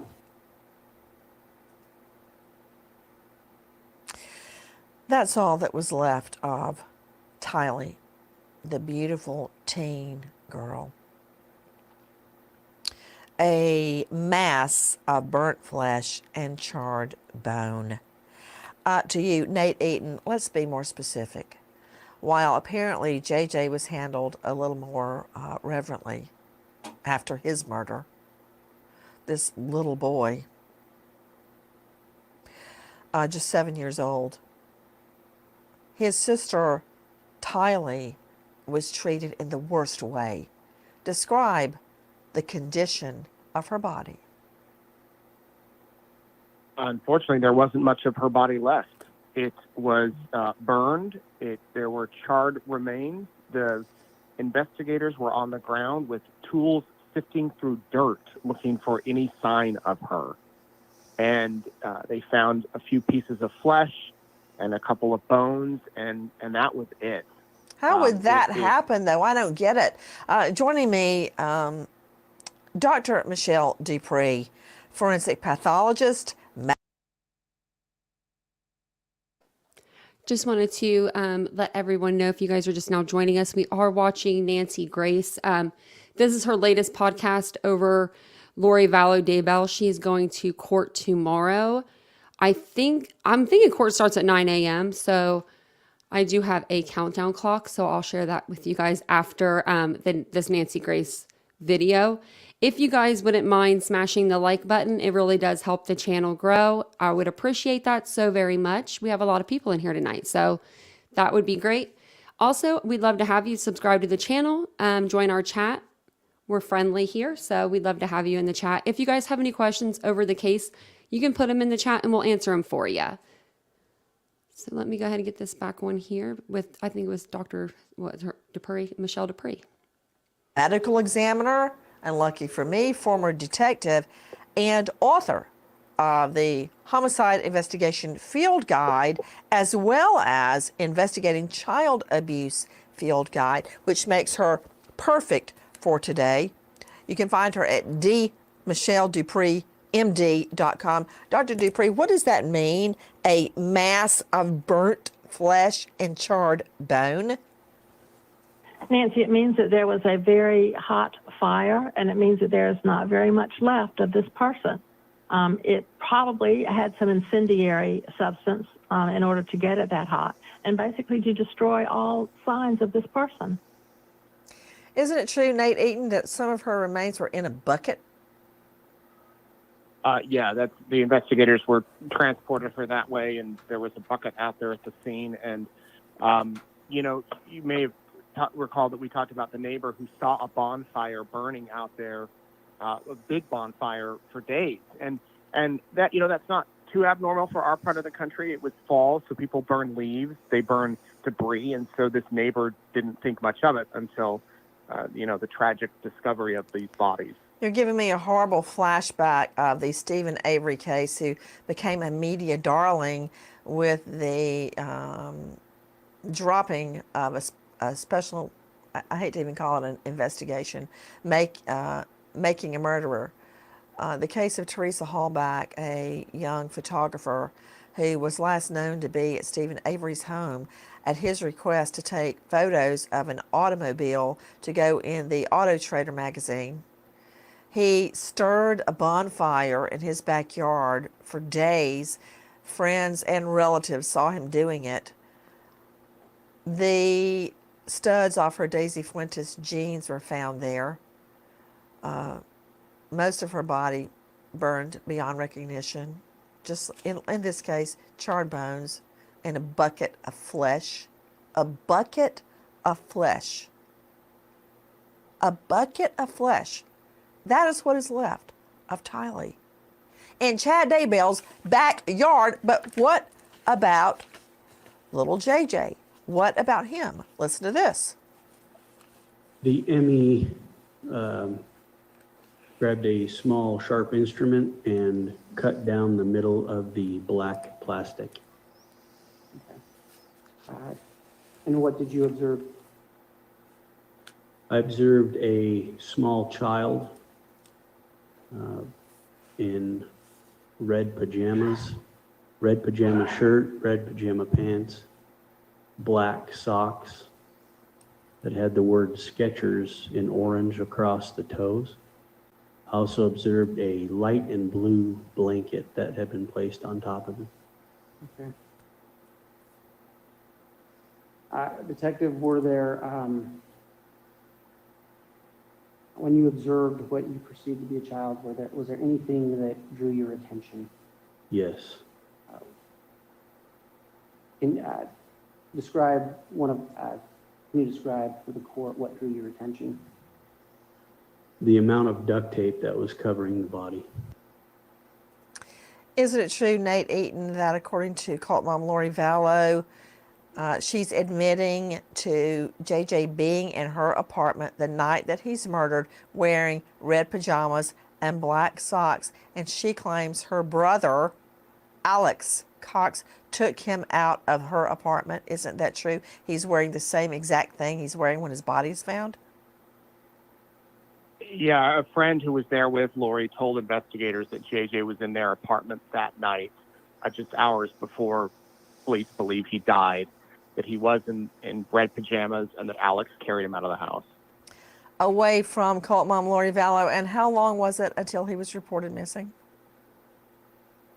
He was not. That was in September. He was not reported missing when his grandparents called the police. The investigation began in December, so that was 3 months. But police believe that it was that within that 24-hour time period when Alex walked him out of the apartment, that he was then killed. We still don't know how he was killed, but he was killed and then taken over to Chad Daybell's property and buried. And we know that Alex was there because cell phone data, his phone was pinging there on the property at that time. And Nancy, that's the same day that Chad Daybell sent that text to his wife, who was at work, saying, "I saw a raccoon in the yard in the middle of the day.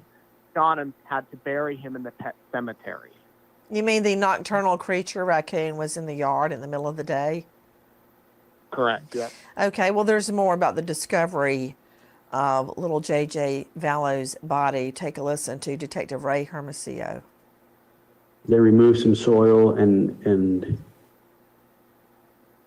there was once they removed some soil, there was a black, what I can best describe as a black plastic bag with a round object protruding through the dirt. Okay. What did you observe the ER team do after you saw that? They dug a little bit more around the round object, which appeared to me to be the crown of a head, protruding through the dirt. They used a small, sharp instrument to cut through the black plastic. There was a white plastic underneath the black plastic, and they also used the white instrument to cut through the white plastic. Okay, and what did you observe when they did that? I observed what looked to be brown human hair. It was JJ's head. That's what they're talking about. And isn't it true, Nate Eaton, that during this time when investigators were there digging up the children's bodies on Chad Daybell's property in his so-called pet cemetery, that Lori Vallow called him? They had a phone call. I don't know who called who. And the first question was, did they find anything? Not like, what, the cops searching? I mean, if the cops came into our house and I called my husband, he would say, why are the cops there? What's happening? But instead, the question was, did they find anything? Yeah, Lori was in jail. Chad made contact with her, and that call has been released. And he sounds quite concerned and said the police are at the house. And she responded, I don't remember the exact wording, something like, in the house or in the yard? Something along those lines. And he said they're in the yard. And he sounds somewhat upbeat. He sounds very concerned. That was the last call they had with each other, because minutes later, Chad Daybell was put in handcuffs and taken to jail. Rich Robertson is with us, Arizona-based private investigator for Brandon Boudreaux and Larry and Kay Woodcock from R3 Investigations. Boudreaux is related to cult mom Lori Vallow by marriage. He's married to one of Vallow's, I think, niece. Rich Robertson, what, if anything, have you learned about Lori Vallow and Chad Daybell during your investigations?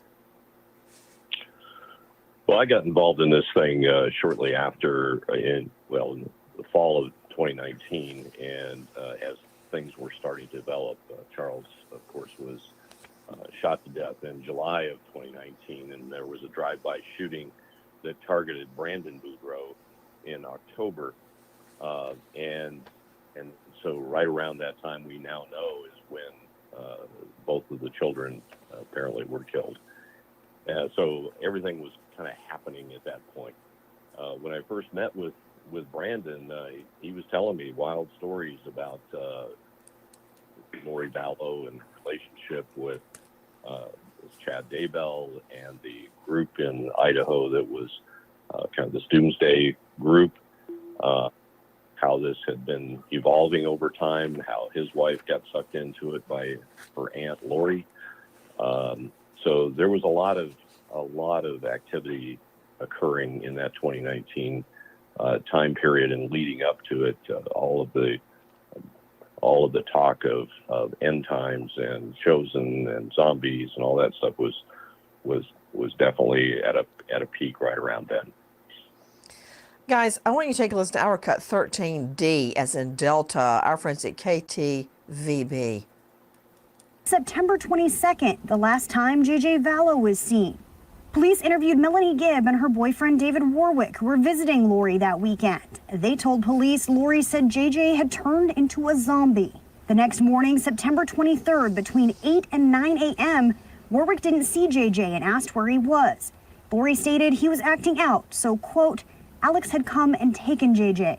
GPS data once again puts Alex on Chad's property that day from 9:55 a.m. until 10:12 a.m., peeing near the pond. All this evidence started coming to light around the first part of June 2020. Just days later, June 9th, police searched Chad's property. They focused on sites corresponding to the GPS from Alex's phone and the strange text to Tammy.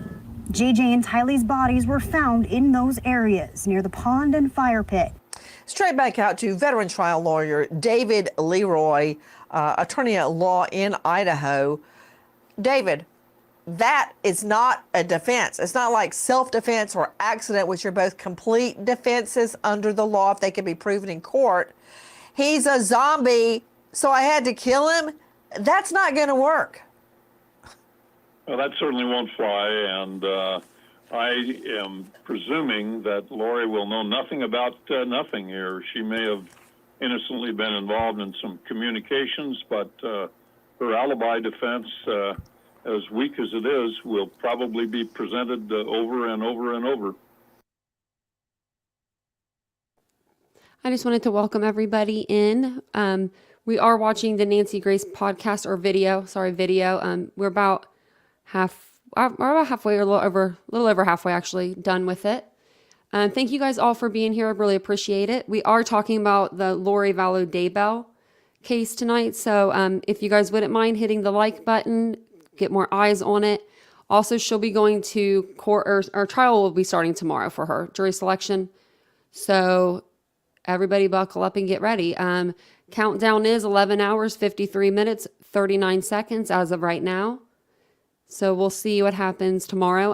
It's not going to be televised, but I will be here every evening giving you guys nightly updates. So if you guys are into this case or any true crime case, just make sure you hit the like, subscribe button and turn on all notifications. But I mean, the hard reality is that even if you choose to believe what she's saying, you would have to believe that JJ, quote, acted out and accidentally knocked over a photograph of Christ, that she declared he's a zombie, those are her words to two witnesses, and that she had her brother, her so-called, by her own words, avenging angel, take JJ, 7 years old, away. And what? She never saw him again? Months pass and she never reports him missing, and then calls her new prophet husband on the phone and says, hey, are they searching in the yard? or the house. Have they found anything? Well, that silence that occurred between September and December is extremely eloquent and will mean quite a bit to a jury. That same silence that drove Nate Eaton to Hawaii with his recorder really is what the case is all about in many respects. I mean, for Pete's sake, Karen Stark, if the children don't come to the car at 3:15, I think that they've obviously been kidnapped, for Pete's sake, and start trying to call them on their cell phones. But months go by and she hasn't seen her child, and now she wants me to believe that she had nothing to do with the child's murder the night he was taken from her home. That's her best case story, Karen Stark. And Nancy, we know? I mean, this just doesn't make sense. Really, your child is missing for that long. Is he visiting with the zombies? I mean, that is not a logical thing, and it's not emotional. You want to know where your children are. And I don't buy for a second that she believed he was safe with her brother, or she absolutely knew that something was wrong and knew where the burials were as well. Dr. Michelle Dupree, jumping off what Karen Stark just said, I want to talk to you, and this became so critical, as you and I said, in hour one after Maggie and Paula Murdaugh were found murdered. We said we need to establish time of death, because that is going to be the entire case, the time of death. Could you do it through coagulated blood? Could you do it through extrinsic evidence such as cell phone data? And that's how it was done, through a cell phone video that day. So medical examiners like yourself look not only at the body but at extrinsic evidence such as the last post on social, the last text, the last video, the last picture, the last group chat. So here, Dr. Michelle Dupree, based on the bodies themselves, of course, we'll have to talk about just JJ, since Tylee's body has been disseminated and burned into a bucket of fat. Dr. Dupree, how can we date the time of death?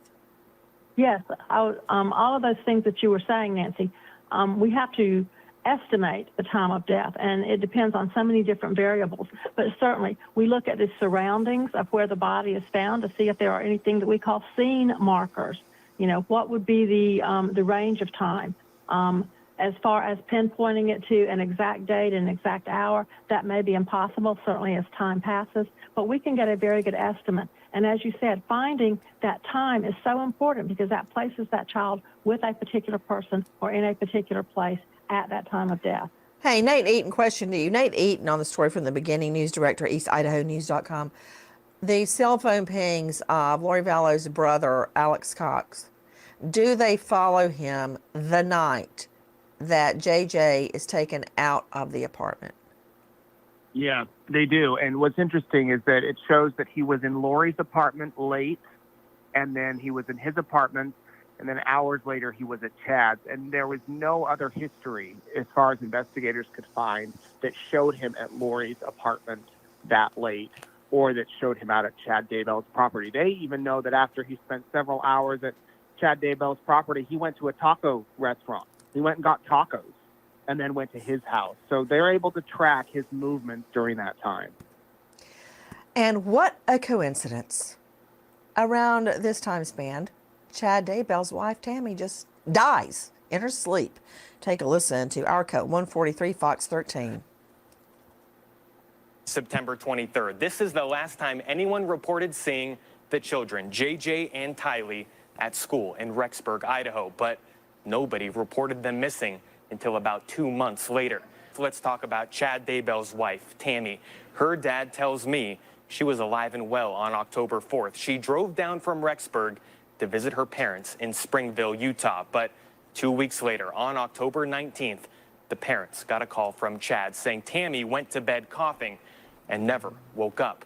At the time, doctors said she died from natural causes at the age of 49. Natural causes? What natural causes that? The only witness is her husband.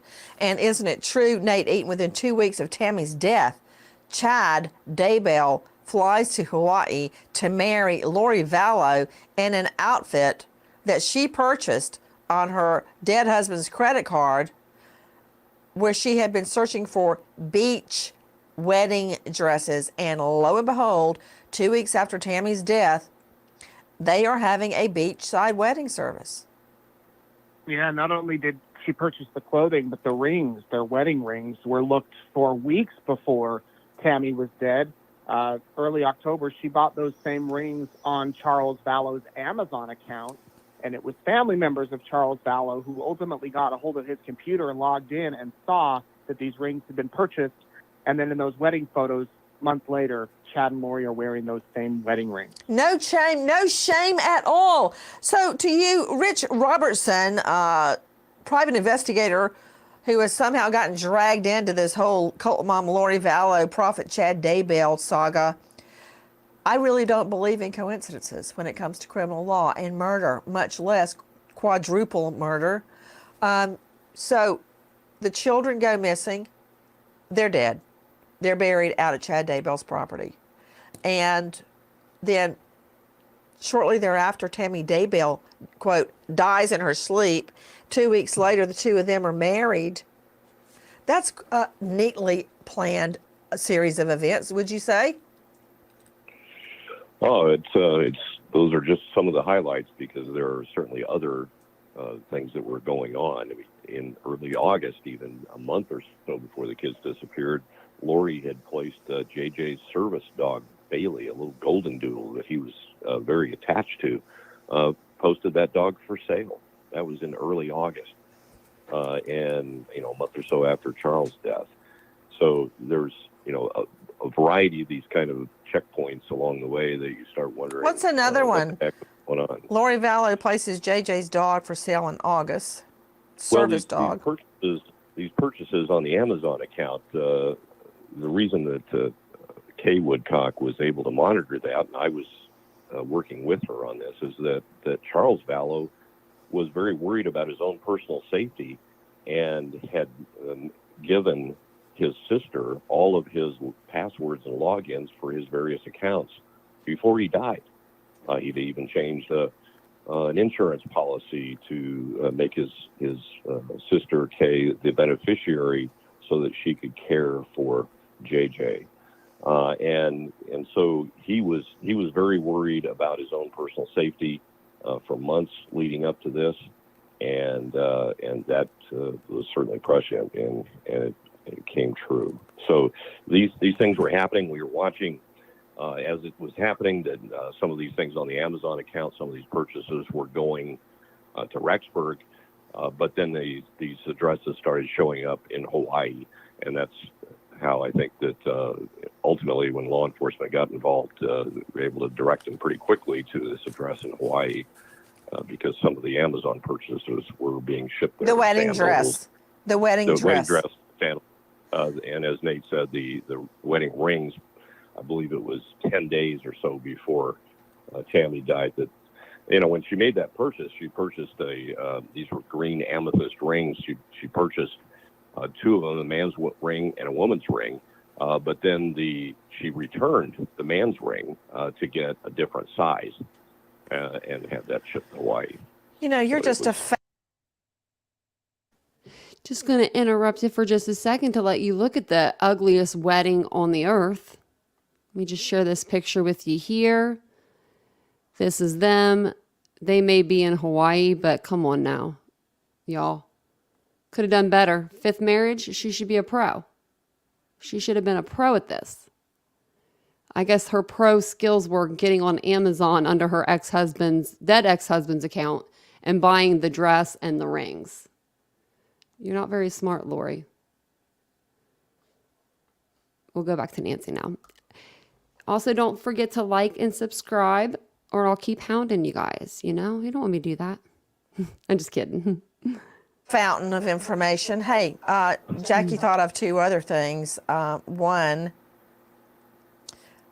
that Lori Vallow placed the children's items, all their belongings, in storage, getting ready for the trip to Hawaii.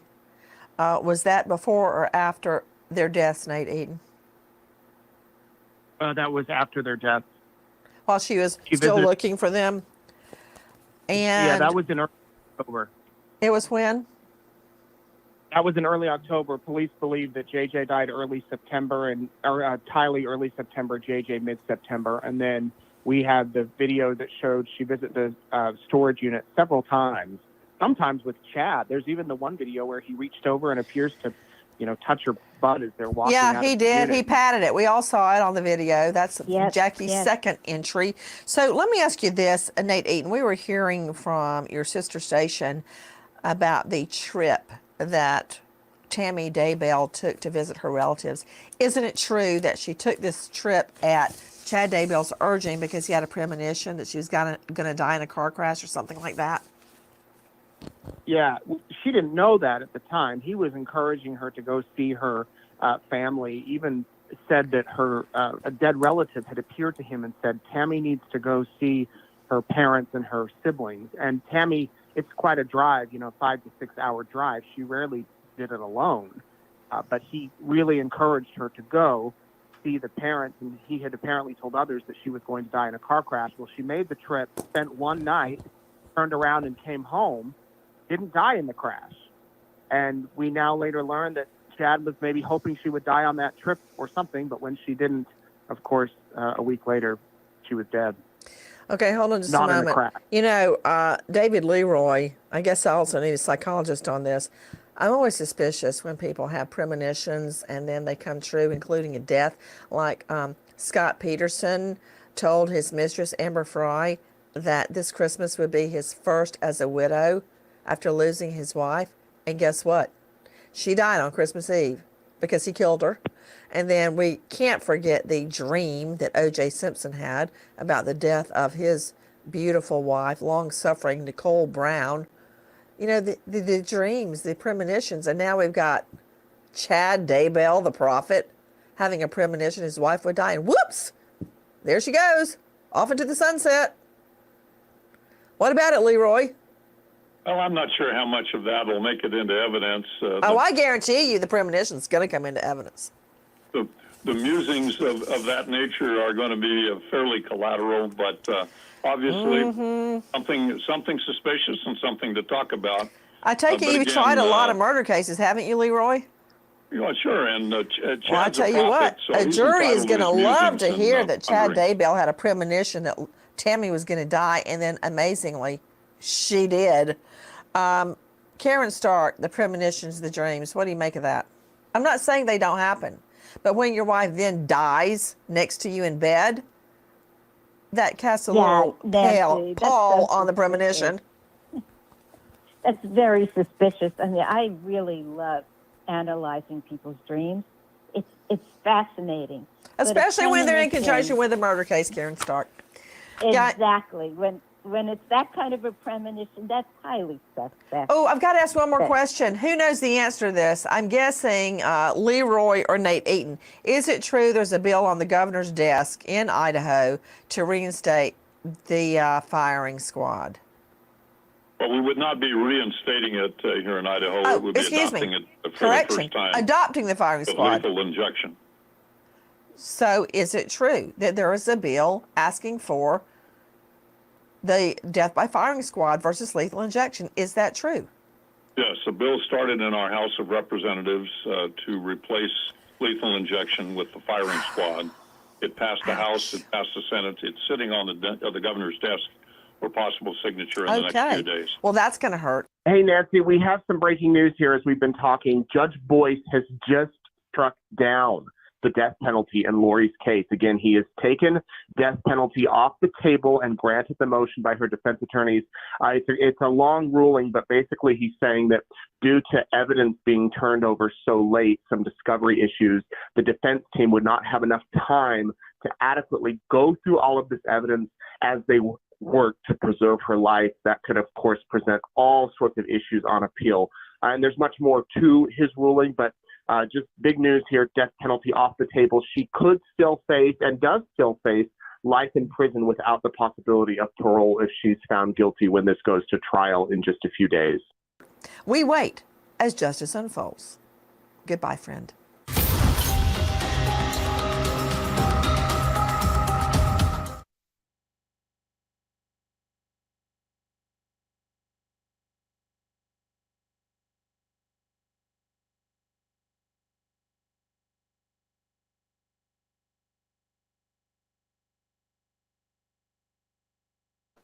Sorry, I was trying to make sure that I didn't like play something else.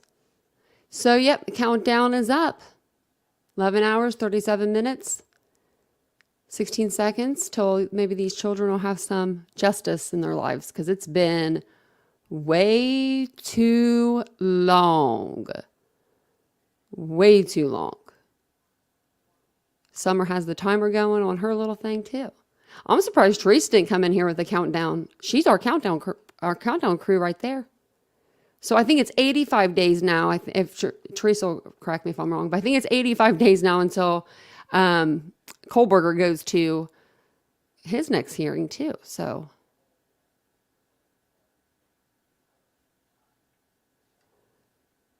I was reading your comment, Catalina. My mom and dad started watching Nancy when I was a kid. Like when I remember when I was really young. My dad would watch Nancy. My mom didn't prefer Nancy for the longest time. My mom didn't like her. And then she had her twins. And then after she had her twins, my mom really started liking her because I think she got a little softer. So then I grew up with her. So hopefully she'll be on, I think she'll be covering this case pretty extensively. I know that she covered Alec Murdaugh's case pretty extensively. So I know we have so many countdowns going. We have so many cases going. Yeah. So that's when my dad's been watching her since before the twins. I want to say 90s. I want to say OJ. Around that time even. Like it was a long time ago. I mean, such a long time ago. I can't even remember exactly when. I remember my dad was just always into true crime. Here, I can turn my camera back on, but thank you, Summer, for the super sticker. You're so sweet. I was gonna turn my camera back on too so you can see my pretty tulips back there. Thank you, Summer. That's so nice. I'm gonna have to start giving you a super chat for you guys running the chat. Super chats for the mods. Get bit by a Vallow love bug. They did kill 2 adults and 2. Exactly. That's what I'm wondering. So I'm wondering why is the death penalty off of off the table? Like, I don't even know why they would do that. And then I pray that Larry and Kay are able to sit in there and listen to this whole case and unfold. They deserve that. They deserve it. If it wasn't for them, Lori would probably still be living in Hawaii. Oh, Summer, thank you. That's so sweet. They did give her a continuance. Sarah Boone, continues to the end of July. She gets another one. That's another 3-year case that we've been waiting on. It's just crazy how many we got going. I have my stuff up above me, but I have my calendar over here. I haven't put my stuff over there yet. But I haven't updated it since Aiden Fuki was sentenced. So, well, you know what? You are fine, Catalina. She said, Tanya, I really like you, but what intrigued me and why I came to your channel and state you're unlike you and state and you're unlike you and you share you and you have, if you have money, I would super chat you, and join, but I'm old. Oh, don't you worry, honey. You're fine. Just being here and liking the videos is perfectly fine. And then you never know, you may be gifted one. Because me, a lot of people will, like a lot of the people in the chat, they gift a lot. I know Margot. There she is. Margot, I was gonna say Margot, she gifts a lot. She just came into the chat as soon as I was saying that too. And like me and Vincent, we gift a lot. My boyfriend's Vincent, so he'll like gift on his account and then I'll gift on mine. So you may get gifted. You never know. Because they do give it to people that's like, they're active in the chat and they're active within the channel. And so it's kind of crazy. I didn't know that at first until I was on another creator's chat and I was like chatting and I got gifted a membership and I was like, oh, that's so cool. I was so excited. Oh, Ashley said, so I'm sorry, I'm new here. We'll be streaming with live broadcast with commentary. And if not, do you have a favorite streamer you suggest watching? So I won't be streaming because it's not, they're not doing it live. They're not having the trial's not going to be live, but I will be here at night to stream whatever news breaks. So I'll be looking at like Law and Crime Network. Oops, sorry, didn't mean to hit the mic. Or Nancy Grace, a lot of times she'll come out with podcasts, which was great during Alex Murdaugh trial because I'm one of those people, I couldn't sit through the Alec Murdaugh case, all of that. Teresa, I don't know how she didn't have to take a month's vacation after it, because she watched every bit of it. So, yeah, she watched all of it, but we watched 2 of them here, and I was just like, I was like staring at the screen half the time, just like falling asleep. Because, there's only certain parts of the trial that are like super good. Now, I know Idaho 4, if that's broadcasted live, we will be watching that live. I will be camped out for that in my own house, because I'm not camping out anywhere else for that. But I will be here. So turn on your notifications and all that good stuff. And then I did notice that they're going to do some Idaho 4 stuff tonight. So I might do maybe we'll do half and half to on the lives. But I will be here either doing videos or something for the case for sure for you guys, because it's the biggest one that's going to be going on right now, that and Idaho 4, of course. So I meant to actually do a poll the other day and ask you guys if you wanted me to cover this case. And then I forgot to do the poll when I just covered it. So I figured we'd have either a really good turnout or a really low turnout, which I didn't really care either or. So I'm glad that we had a really good turnout though. So yeah, like I said, Nancy Grace normally, she saved my soul during Alec Murdaugh's trial. She was there, she was recapping stuff every night.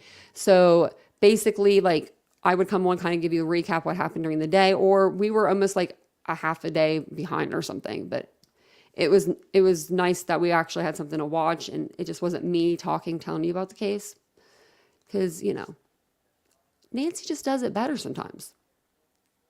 It's a snooze fest, actually. Yeah. Oh yeah. Yeah. It's just too much. But if I wasn't streaming it, I like to watch, if I'm watching a court case and I need to figure out his method. I think he turns up his microphone so that when he talks, he's louder than the sound or something. But I'm talking about Icamel. He does a lot of really good live commentary. He's the reason why I actually started streaming Nancy Grace, because he used to stream her a lot, and he would do commentary, and it was just kind of funny. And so that's how I learned about. I knew who Nancy Grace was, but I didn't think to stream her. So I was like, oh my gosh, I didn't realize that she was that cool. Oh yeah, and then once we hit 10,000 Titans, I'm gonna get a Nancy Grace cardboard cutout. They better be making one of those. I've been writing the company. Oh, and then side note for Idaho 4 case, I meant to tell you guys this last night on the live. I wrote that Idaho Police Department. Last time they wrote me back within 4 minutes or 6 minutes. This time still have no reply. So I wrote it down. I'm going to try again tomorrow. So we'll see if they give me an answer. If not, we'll just keep trying. Okay. They did promise to have a decision by last night. Because we did hear that in the other podcast that they didn't have a decision yet. But oh my gosh. I hope that they get us sitting there. I mean, if anybody was a parent to JJ, it was them, I feel like. And Tylee.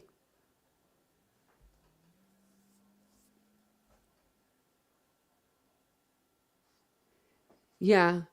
I know. I wonder sometimes if what juries are thinking. I think everyone knows where they were when Casey Anthony was convicted. Or not convicted, I'm sorry. When she was not convicted. When they said not guilty, I almost fell to the floor. I was actually working in a restaurant, and we had it on the TV in the restaurant bar, and we weren't ever supposed to put the news on. It was supposed to be always upbeat stuff, and not that day. We were all huddled around. And when we heard that, you could have heard a pin drop in that restaurant. I mean, it was silent. And then she went home, what was it, 10 days later? 10 days later. Bye. I was like, see ya. I just got an email, so I was looking at my watch. I'm getting a couple of notifications, but thank you. Let me see, actually, was I going to show you anything else? I don't think I was. We could be talking all year long about this, but I think that's all I have. So yeah, I'm hoping that Nancy stays on the case. I'm assuming she will, so. Oh yeah, Willie, imagine what? Is that Alabama? I'm trying to look at the jersey. Alabama. It's sad to be in the family, yeah. I mean, even if they are a witness, they let them go in. Alec Murdaugh. Where's that judge at? Where's Judge Newman? He's probably doing more cases. Aw. Well, maybe I just happen to I don't know. I've been trying to, it's weird. Sometimes cause I ask Vincent if he gets the notifications because, they don't send them to me for some reason. I don't get it like that. I don't get a notification like that. But when I schedule it, sometimes he'll get them and then other times he doesn't. And he sometimes you have to go to the live tab. I usually go live in the evenings, anywhere from 7:15 to 8:15. So usually that's when I'm Eastern Standard Time. So yeah, she did a preview at lunch and then one after. Yep, after the trial. I love that. It was perfect because if anything, we were a half a day behind, but we could make up if we needed to. Anything in the chat, if somebody wanted to talk about something that happened that day, we knew because of course Teresa was watching. So Teresa was that was my information. And Summer went out to the actual property and got some pictures. So we all did really good. And our girl Isabel, she must be sleeping tonight. That poor girl, we kept her up too late last night. She's our other mod. So, oh yeah, well, Roll Tide, yeah. I think that's what it was, Alabama. But Willie gone. He gone. Oh, your grandbabies have birthdays. Oh, I bet you that is exciting. I have no, we don't have any babies anymore, my family. My brother I have a 9-year-old, 10-year-old nephew, but he's been big since he was 2. He's a big boy. And then I do have a great niece that's 4 or 5. Oh, they're getting older. She's a baby that I consider.